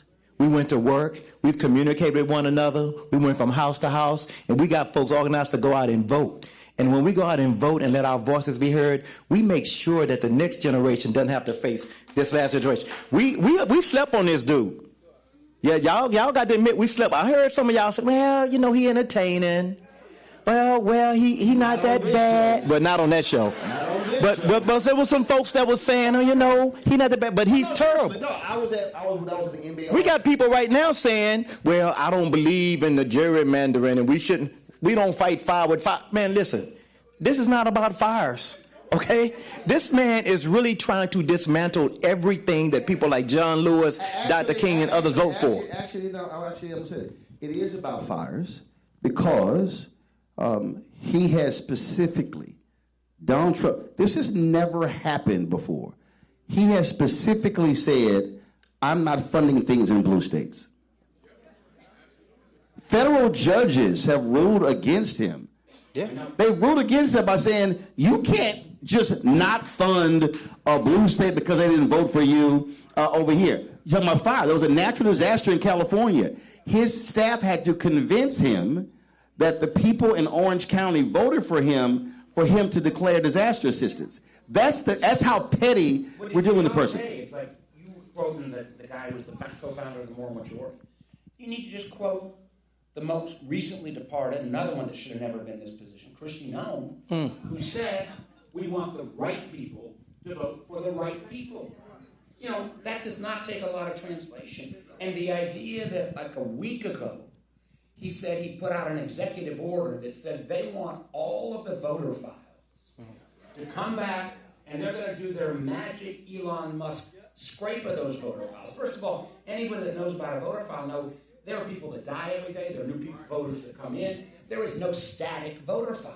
But if that got to the DHS's hand and they could suddenly review who gets to vote, I think a lot lot of people in this room aren't going to get to vote. And they're not going to tell you until you show up Right. at the polls. So we need that whole save. And then they'll say, no, you can vote. Voter disenfranchisement at a level that goes back to when this country changed in the 60s. But then this is all on the table at this point. But then they're going to say, no, you can vote. Here's a provisional ballot. But provisional ballots are only going to count if it's in a certain percentage. And so we already know what that game is there. That's what we're dealing with. And again, you're seeing it directly how they are specifically refusing to fund initiatives in certain states, and they're saying, they're literally looking at polling. No, let's see. That county. Y'all voted for Harris. Yeah, we're not going to fund things there. One of the things that makes me crazy was I've been a champion for a while of something called Community Development Financial Institutions, CDFIs. CDFIs. They help access to capital. Listen, I failed the first 2 times in business. Third time I did well. I hope I'm self-aware enough to know that if I had not been a white guy with the right education, I wouldn't have gotten 3 chances or 2 chances or maybe even 1 chance. So CDFIs are a way to say, how do you help that black business person get access to capital, somebody that wants to do a little bit of redevelopment. And what the amazing thing is, in Trump's first term, he became a champion of this. In COVID, we got $12 billion for this. Help build the whole industry. He comes in this next term, and he wants to cut them to pieces. This man he was bad the first term, but he had some decent people around him. This is a crowd of people who want to take the country back. They want to take all of the progress since 1964 and 65 and rewrite it and rewrite our history. And it is not going to be based upon meritocracy. It is going to be based upon, unfortunately, a 1950s version of America that did not include most of you in this. Yep. I'm always about connecting the dots. When he was there in his first term, the reason the CDFI money was there because the Constitution says that any bill that involves money starts in the House. When he was there the first time, Democrats controlled the House. The person who was the chair of the House Financial Services Committee was Congresswoman Maxine Waters. I need y'all to go ahead. Yeah, in Virginia, when we get the power back, the chairman of the Education and Labor Committee in the House will be our own Bobby Scott. Right. So I'm trying to. So the reason I'm saying that. So I know Congresswoman Waters, huge champion of CDFIs. She's been on the show many times. So if folk vote yes April 21st, and then if Dems win the House in November, she returns as chair of House Financial Services Committee. Benny Thompson is the chair of the Department of Homeland Security. Congresswoman Joyce Beatty is a subcommittee chair. All of a sudden, there are going to be 6 to 7 CBC members who will be chairing committees. That means the legislation has to go through them. So that's why I'm trying to get people to understand how how they vote in this election will have broader implications across the country for public policy and black political power. And in about 15 minutes, if that happens, then our guest in 15 minutes will be, just like you, making history as the first black Speaker of the House. That's why the election matters. And that's why it's so important. That's why folks are doing everything in their power. We've never seen this unprecedented amount of deception. They pulling the KKK when they pulled Jim Crow, they scared. They pulled Jim Crow and the KKK and every image to try to scare the heck out of black folk. Like, oh my God, we're going back to slavery. Yeah, that's how much they're lying right now. And so it's so incumbent upon us right now that we get out and do everything that we can to vote, because Texas basically, Trump called Texas and said, I need 4 or 5 seats. Get them for me. And they did it. And they did it in a way that was so cynical. They did it through the legislature. And the Democrats tried to deny a quorum as long as they could. They had to come back. And now Virginia, Well, they ain't have to, but go ahead. Okay. He wanted them to stay away from home ever. But at the end of the day, this is what they expected. Everybody always talks about Democrats being soft. We don't know how to fight back. We fight and we soft and we letting them do what they want to do. Now we fighting back. And we fighting back, and we're fighting the same fight that they're fighting. And now that we're fighting back, they whining. Miss me with that. Miss me with that. We're going to get this done. And in Virginia, at the end of the day, it's not our group of legislators that decide this in the back room. It's you. It's you. So if we don't come out on April 21st, and up the week before, we can't blame it on Delores, Right. Kimberly, or even Don Scott. If you haven't voted now, y'all need to leave here tomorrow morning, and they open at it. Go vote tomorrow. Then on Super Saturday, next Saturday, go vote again Super Saturday. Then the following Saturday, take everybody we all got to go out and vote. We should be breaking records right now. Right. The data tells us right now, which is unbelievable to me because I just spent a whole year of my life running this last election. Right now, the turnout is higher now than it was in the 2025 gubernatorial election. But that don't mean it's all us. Right. It doesn't mean it's all Democrats. We need to make sure that it is, though. Because if it's not, we know that no folks coming out. I rode by a dude waving a big old huge Confederate flag the other day. I had to get out the car. I had to skirt. What the what? I backed up. I had to take a picture. I said, y'all, if you were wondering, here's this big old flag waving, huge flag bigger than this room. Flag waving and no signs everywhere. I said, if you have a doubt about who you aligned with right now in this moment, let me just show you. So there are folks who are motivated for the same reasons that they were motivated by in 1965 when John Lewis crossed that bridge. Senator Warner, there's somebody watching, there's somebody listening, and they're just not buying it. If you were standing in front of them, trying to convince them why they must be active and engaged in this election, what would you tell them? I tell them, one, unless you want your son or daughter or grandson or granddaughter to end up in another war in the Middle East, if you think that is important, vote yes on this referendum to make sure that we can stop it. If you feel like the progress of the last 60 years is important so that you can pass that on to your children, if you choose not to vote, what the Speaker said is right. There's a whole crowd of folk that want to move our country backwards. This has only been, and you said it, it's not been America 250 years. It's only been in America, frankly, the last 60 years, where we make not only the moral case that we all ought to get a piece, but frankly, the economic case. Yep. You don't include black people and brown people and women, and then the whole enterprise of our country is not going to do as well. It's bottom line business sense. But there is a crowd that would rather take us back than embrace what this country should and could be. And it's all down to us. I mean, I never thought I'd say things and see things happening in my lifetime in our country that are happening right now on a daily basis. And I'm not even getting to the UFOs, as they said on Intelligence Committee chair. But there is such stuff. They are throwing so much stuff. There is such a reversal of what has stood as rule of law. I mean, Tim was talking about rule of law. This guy has no respect for the law. So not on our watch should be the word that we're going to take our country back. Right. And that's why I specifically, again, it was a week or two after the inauguration, where I laid out in more than an hour the notion of defunding Black America. When you talk about contracting, we talk about Atlanta today. Maynard Jackson, 1973, elected.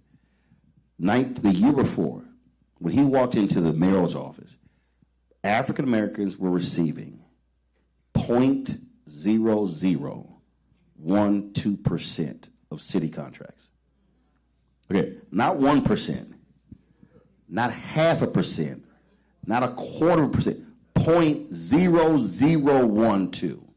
That's virtually nothing. And he completely changed that.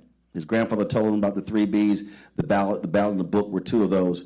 And what we have to recognize, and again, when you talk about the CDFIs, loaning, in Trump's budget, we broke it down on the show last week, they want to completely eradicate programs for Black businesses. There is, the targeting is clear that we are seeing. And it's in every single area. We had a sister from the University of Missouri. They are no longer funding their group on the campus, their Black student group, because Trump's folks are threatening to pull the research funding, the federal funding, from the University of Missouri. So that's how deep. There's not a single black nonprofit, Speaker Scott, in America that's not been impacted by the attack on DEI. Mm-hmm. That is public policy. Mm-hmm. And that's why voting is tied to that. And it got, especially when Musk was in and the Doge stuff, it got so crazy. There's a jurisdiction in Virginia that the Speaker knows, Washington County, far southwest Virginia. It's got a black population, maybe 2%. Mm-hmm. They want to listen. Well, here's what happened. This poor group they decided to rip out their computers from the high school because under Biden, they got a digital equity grant. Trump comes in, and these lunatics take this completely out of this rural 98% white county because the grant said equity. That is stupidity on steroids. But that's what we're dealing with, sir. Yeah, that's what we're dealing with, which is why what I keep saying, and I spoke, you had a women's leadership, what was it called? Women Leadership Summit Conference. Well, they asked me to drop by. She actually threatened me and made me go by. Good. She wanted a free speech, so I went by. I gave him some remarks. Not Delores. So I dropped by, but this is what I said to them, and I've been saying this for the more than last year. We need to be voting at a minimum 70% of our capacity. When you look at a lot of places where we do black turnout, we're looking at some places 38, 42, 45, 50, 52, 55. We get excited if it hits 60. But if black turnout is at a minimum of 70%, we sweep elections. The numbers are the numbers. And so that's where we have to be. And so when you talk about here what Speaker Scott said, it literally means if every person in this room says, I'm going to call 5 people, and I'm going to ask those 5 to call 5 people, and then those 5 call 5, now all of a sudden you see multiplication, the numbers and how they change. That's the only way this is going to happen. Final comments from the both of you. Speaker Scott, you first, and then Senator Warner. I'm going to continue. I'm going to sound like a broken record. If we don't vote, we deserve what we get. Simple as that. Don't complain to me and you didn't go out and vote and you didn't carry everybody out. This man has told you exactly what he's doing. We didn't even talk about the health care crisis that he's causing in the country.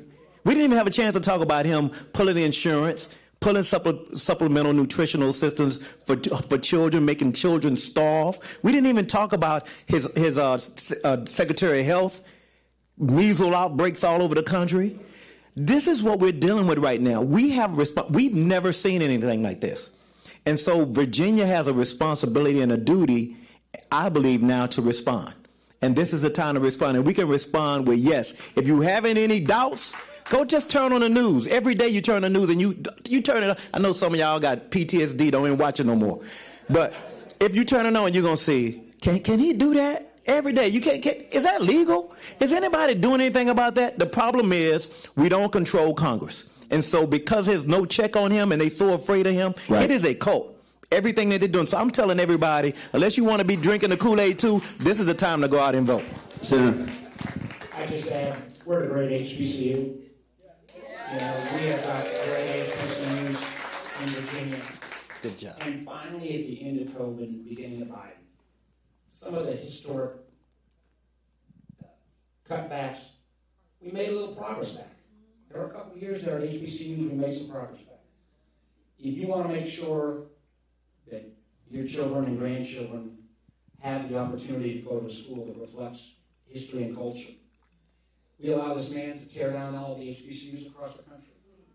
You take away a part of American history, not just black history, but American history. That's at stake as well. Absolutely. Y'all give it up. Senator Mark Warner, Speaker Don Scott. Thank you. Thanks a bunch. Appreciate it. Appreciate it, 06.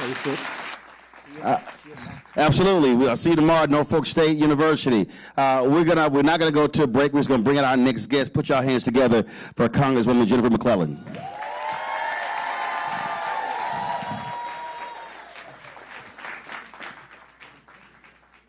Right here. That's fine. You're going to switch right? That's cool. All right. So, according to the black folks who've been paid to send flyers out, Virginia's in danger of losing your seat. First, before I address that lie, I want to welcome you not only to the 4th Congressional District, to my hometown. I grew up on this campus. My parents worked here. I have an honorary degree here, and I'm excited to have you here. All right, cool. Yes. Glad to be here. So again, I mean, I see this commercial like, oh, we're in danger of losing our 2 black congressional seats. So these are the same people who right now are cheering on the Supreme Court to put the final nail in the coffin of the Voting Rights Act by striking down majority minority districts in Louisiana. They talk out of both sides of their mouth, but just to say it plainly, the 3rd District and the 4th District, represented by Bobby Scott and myself, will continue to have significant minority populations. And, you know, they can't have it both ways, right? They cannot have it both ways. That on the one hand, you claim you're trying to preserve majority minority districts, and yet on the other side, you're trying to completely eliminate them. So, but they lie. They lie. They cheat. They steal. They do whatever they need to do to win. And we're fighting back, and they don't like it. But we're going to keep fighting. Absolutely. It's been an interesting conversation. And again, the point that when you talk about seats, and I'm going to keep hammering this, in the last 4 years, even in the last year, Republicans have wiped out 5 black congressional seats. Mm-hmm. And again, when that Louisiana versus Calais decision comes down, some estimates say that could wipe out 20 seats. Mm-hmm. On the federal level. Mm-hmm. That number is going to be even higher when we start talking about, you just had some wins in Mississippi, where they broke in the supermajority there, where they elected, the courts ordered the election, and a couple of African-Americans got elected. Mm-hmm. The Opportunity District in Alabama, of course, and depending upon that ruling, they could wipe out Congresswoman Terry Sewell's district as well, and you could have no black member of Congress in Alabama. So folk need to understand that goes from Congress, then to state rep, state senate, all the way down. This is what we're living in, where they are saying they want to completely wipe out the last 60 years of progress. No, they want to wipe out the last 150 years of progress, not just the last 50 years. Yeah, because of course the Supreme Court case in the 14th Amendment, that's one of the Reconstruction Amendments. That's right. That's right. And you know, I would be remiss as the history nerd that I am if I didn't remind you, we've been here before. This is the biggest backlash to progress that this country has seen since the backlash to Reconstruction. I heard Senator Warner and Speaker Scott talking about how much we had to do to make the idea of we the people include us. It didn't include us. Declaration of Independence didn't include us. In a government by, of, and for the people, government reflects the perspective and therefore meets the needs of the people who participate. But from the beginning, we weren't included. And the history of this country has been every time we have made progress towards black people specifically, but marginalized people generally gaining social, political, and economic power, there is a backlash that involves 3 things. See if this sounds familiar. Propaganda, violence, voter suppression. And this is the biggest backlash since the backlash to Reconstruction, which that backlash eliminated hundreds of black men who served in Congress and state legislatures across this country. Mm-hmm. We went from 100 black men who represented Virginia in the General Assembly during Reconstruction to 0 between 1902 and 1968. That is what they're trying to do right now. Yeah, and the difference is, and again, when you talk about this is what they're doing, but there has to be an appropriate response to it. Yes. And so we can talk about historically what happened. Historically, our folk fought back as best that they could. Yes. What we have are tools at our disposal that, frankly, are not being maximized. and we need to maximize them. And this redistricting referendum is one way to do that. And none of us want to be here, but you can't just fight with one hand tied behind your back when the other side is bringing not just both hands, but brass knuckles and a knife and a gun and whatever else they need. Right. You gotta respond. And so here's the difference, though. Texas and Missouri, their state legislator went in a back room. And North Carolina. Went in the back room with no public input, came up with a map and said, here it is. California and Virginia, we're letting the voters decide. That's a huge difference. Yep. Well, again, early voting is right now.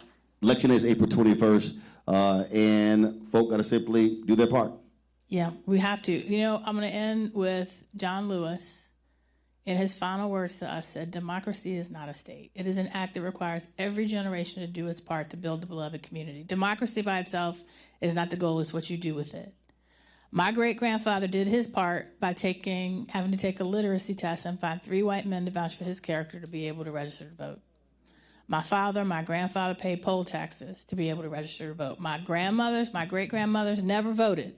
My mother didn't get to vote till after the Voting Rights Act. But I sit before you as the first and only black woman ever to represent the Commonwealth of Virginia, the birthplace of American democracy and American slavery, because every generation did its part. This generation needs to do its part so that future generations have a democracy to be a part of. All right. Put your hands together for Congresswoman Jennifer McClellan. Thank you. We're going to take a quick break, and when we come back, we'll speak with Democratic House Leader Hakeem Jeffries. You're watching Roland Martin Unfiltered on the Black Star Network live on the campus of Virginia State University. Back in a moment.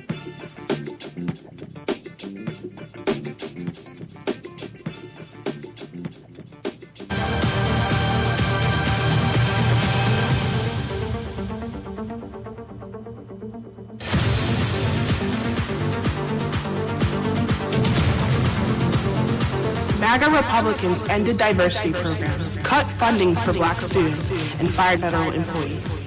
And they won't stop there. Now, they've redrawn congressional maps so that they can rig the November election. But we have the power to stop them. By voting yes for fair elections, we have the final say on who represents us in Congress. This is a temporary measure to restore fairness. They are not backing down, and neither can we. Make a plan to vote by April 21st and vote yes for fair elections.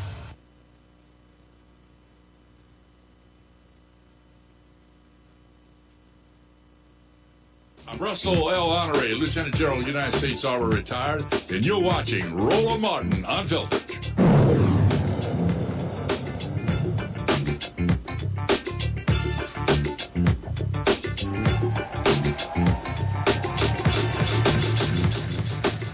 All right, folks, welcome back. We're going to close the show out with my next guest. We had all of these guests from Virginia, and so he found out we were here, and so he was like, hey, I need to get in on this here. So he wanted to bring some Brooklyn flavor to this thing. So y'all put your hands together. He's joining us virtually, Democratic House Leader Hakeem Jeffries. Good evening, good evening, good evening. Great to be with you, Roland. Great to be with all of you in the Commonwealth of Virginia. We've been talking about and we've been laying out in terms of what is going to happen in terms of with this election in Virginia. It has national implications. What happens here can impact who controls the United States House. That determines Democrats win the House. Then, if elected, you become the first black Speaker of the House.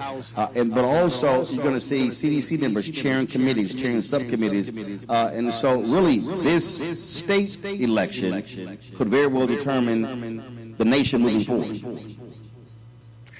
Well, that's exactly right. We're so thankful to the people of Virginia who have undertaken this effort in terms of being able to make a decision that could impact not just the future of the Commonwealth, but the future of Black America and the future of the United States of America in terms of pushing back against this gerrymandering scheme that Donald Trump and MAGA Republicans have launched, where they want to rig the midterm elections so that Donald Trump is deciding who's in charge in the Congress in the aftermath of what takes place in November. We believe that it's the people of the Commonwealth of Virginia and the people of this great country who are the ones who should decide who's in the majority as a result of what happens in the midterm elections. And in making that decision, it will have a significant impact on the quality of life of the American people. Because what this Republican-controlled Congress has done in terms of increasing the cost of living, ICE is totally out of control. They've gotten us into this reckless war of choice in the Middle East, where they're spending billions of dollars to drop bombs in the Middle East, in Iran, but won't spend a dime to make health care more affordable for the American people. They're doing policy violence to everyday Americans. And the best chance for us to reverse it is to make sure that there are free and fair elections in November. And voting yes on this referendum will give us the best possible chance to ensure that that's what takes place.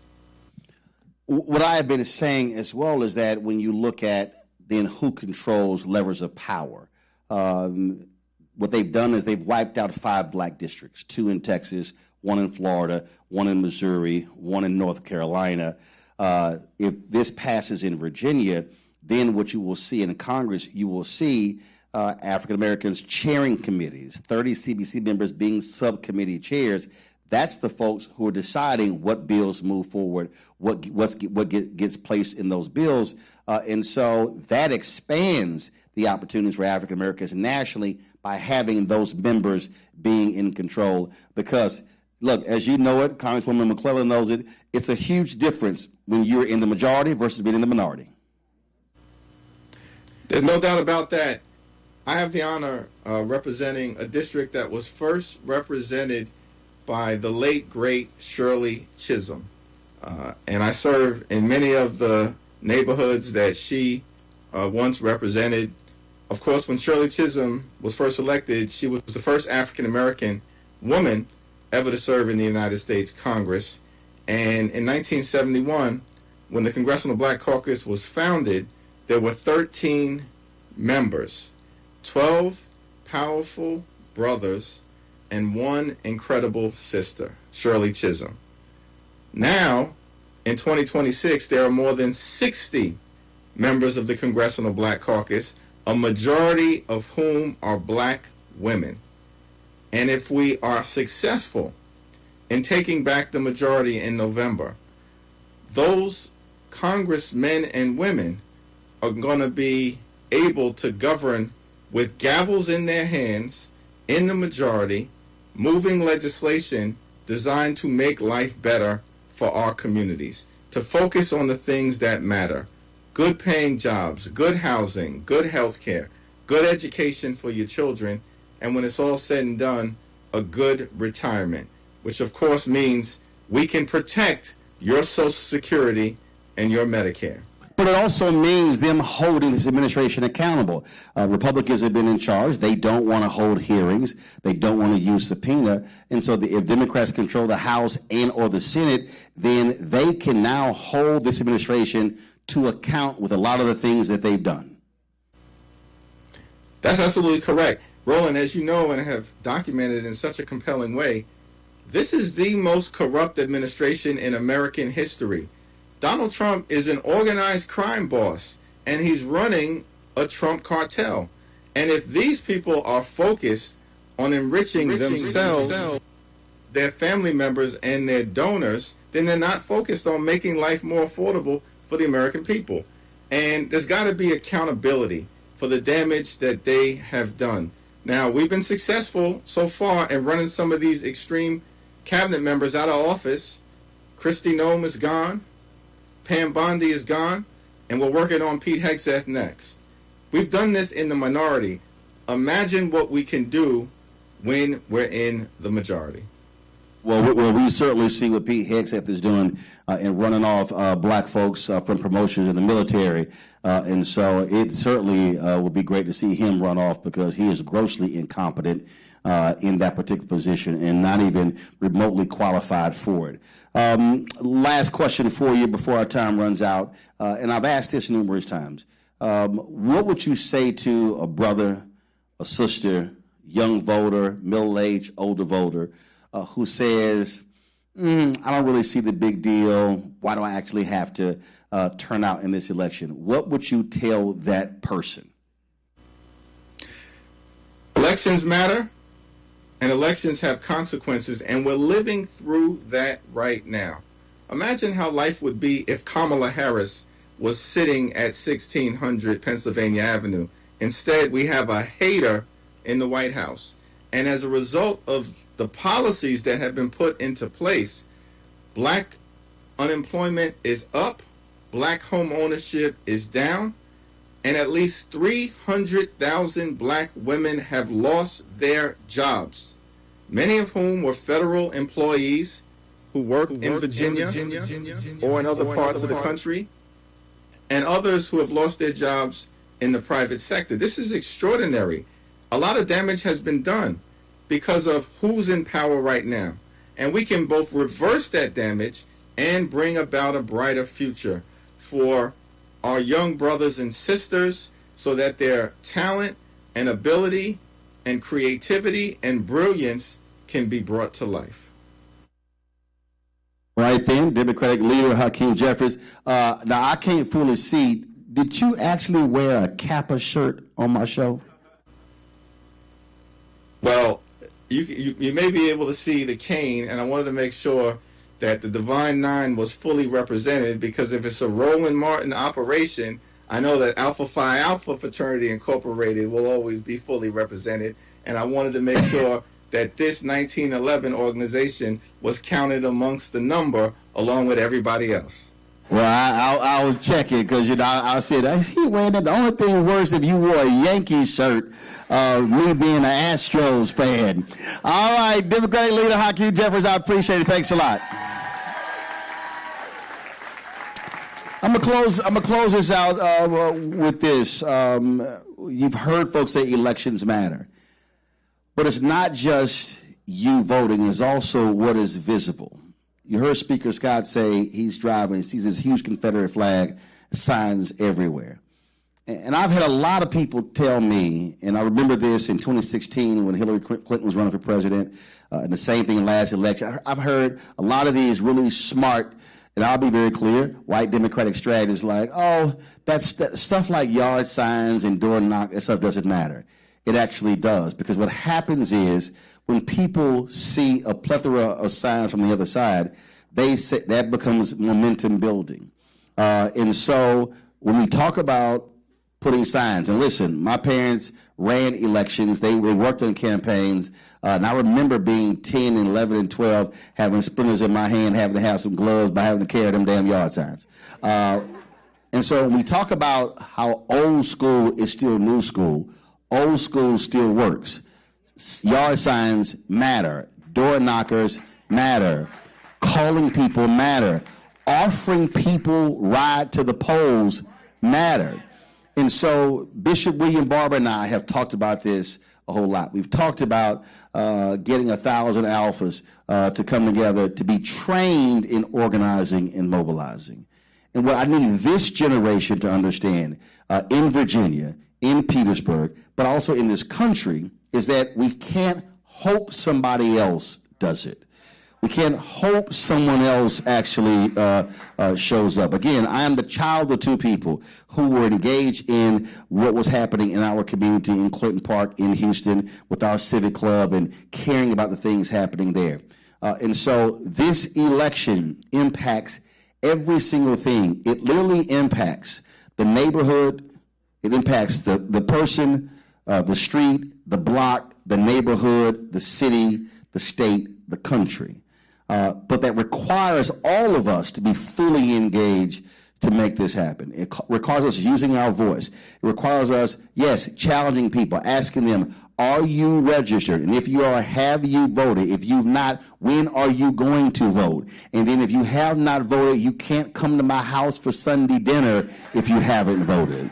You can't come hang out and watch the game if you haven't voted. Everybody should be saying, no, I need to see your sticker showing that you actually voted, because that's the only way that happens. Again, I grew up where you just couldn't just walk through and say, yeah, man, I sort of skipped it. No, because every single election matters. And we say this all the time, that every election matters. There's no such thing as, well, this is the most important election of our time, because every single election, because the people who are voting, they understand what happens when they win.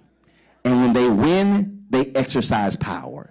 And when they exercise power, then somebody's going to be a loser, somebody's going to be a winner. I need us to be on the winning side, and then us determining what public policy that we want, and then holding those folks accountable. And I'm a firm believer that there are politicians who are not doing the job. If they're Democrat or Republican, throw them out of office. That's why we have the power of the vote. But this is an opportunity for this generation to battle Jim Crow 2.0. And what we are witnessing is an absolute attack on Black America. So I need Black Virginians, I need Black folks in Petersburg to rise up and then show them, if y'all want to see what it looks like to piss Black people off, then we will show you what it looks like by turning out in massive numbers and giving you that big fat L on the night of April 21st. So let me thank everybody for being here in Virginia State. Tomorrow, we're going to be at Norfolk State. All right, Norfolk, give me a crowd shot. Norfolk, y'all going to have to show up. Virginia State turned it out. So we're going to see what y'all do at Norfolk State. So we're going to be there tomorrow, but broadcasting live on the campus, and so I appreciate it. Let me thank everybody that made this show possible, everybody here at Virginia State. Glad to see everyone here, and we always love coming back here. We appreciate y'all having us on your digital sign as well, being welcome to campus, and so look forward to becoming the next time. Don't forget, support Roland Martin Unfiltered, the Black Star Network. Listen, there is no other Black-owned media company in the country that does what we do, taking this show on the road, broadcasting all across the country. So your support is critically important, so please support us. If you want to contribute via Cash App, use a Stripe QR code. You see it right here. That's also for credit cards. Checks and money order, make it payable to Roland Martin Unfiltered, P.O. Box 57196, Washington, D.C., 2003 70196. Of course, PayPal's R Martin Unfiltered, Venmo RM Unfiltered, Zelle, Roland at RolandSMartin.com, Roland at RolandMartinUnfiltered.com. We also, of course, be sure to get our app, our Black Star Network app, Apple phone, Android phone, Apple TV, Android TV, Roku, Amazon Fire TV, Samsung Smart TV. Folks, want to get our swag. Y'all see this zip-up that I have? We've got zip-up, hoodies, hats, all that good stuff. Go to shopblackstarnetwork.com, shopblackstarnetwork.com. If you also go there, we've got more than 50 Black-owned businesses on our virtual mall.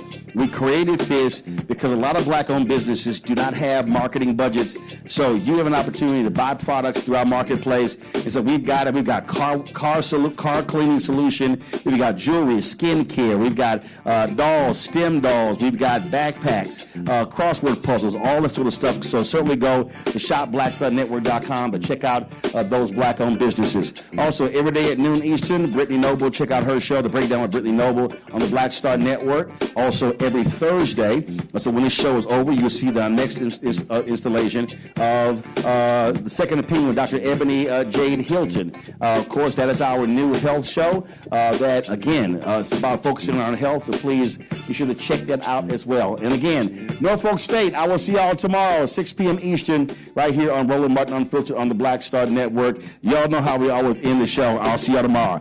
Holla!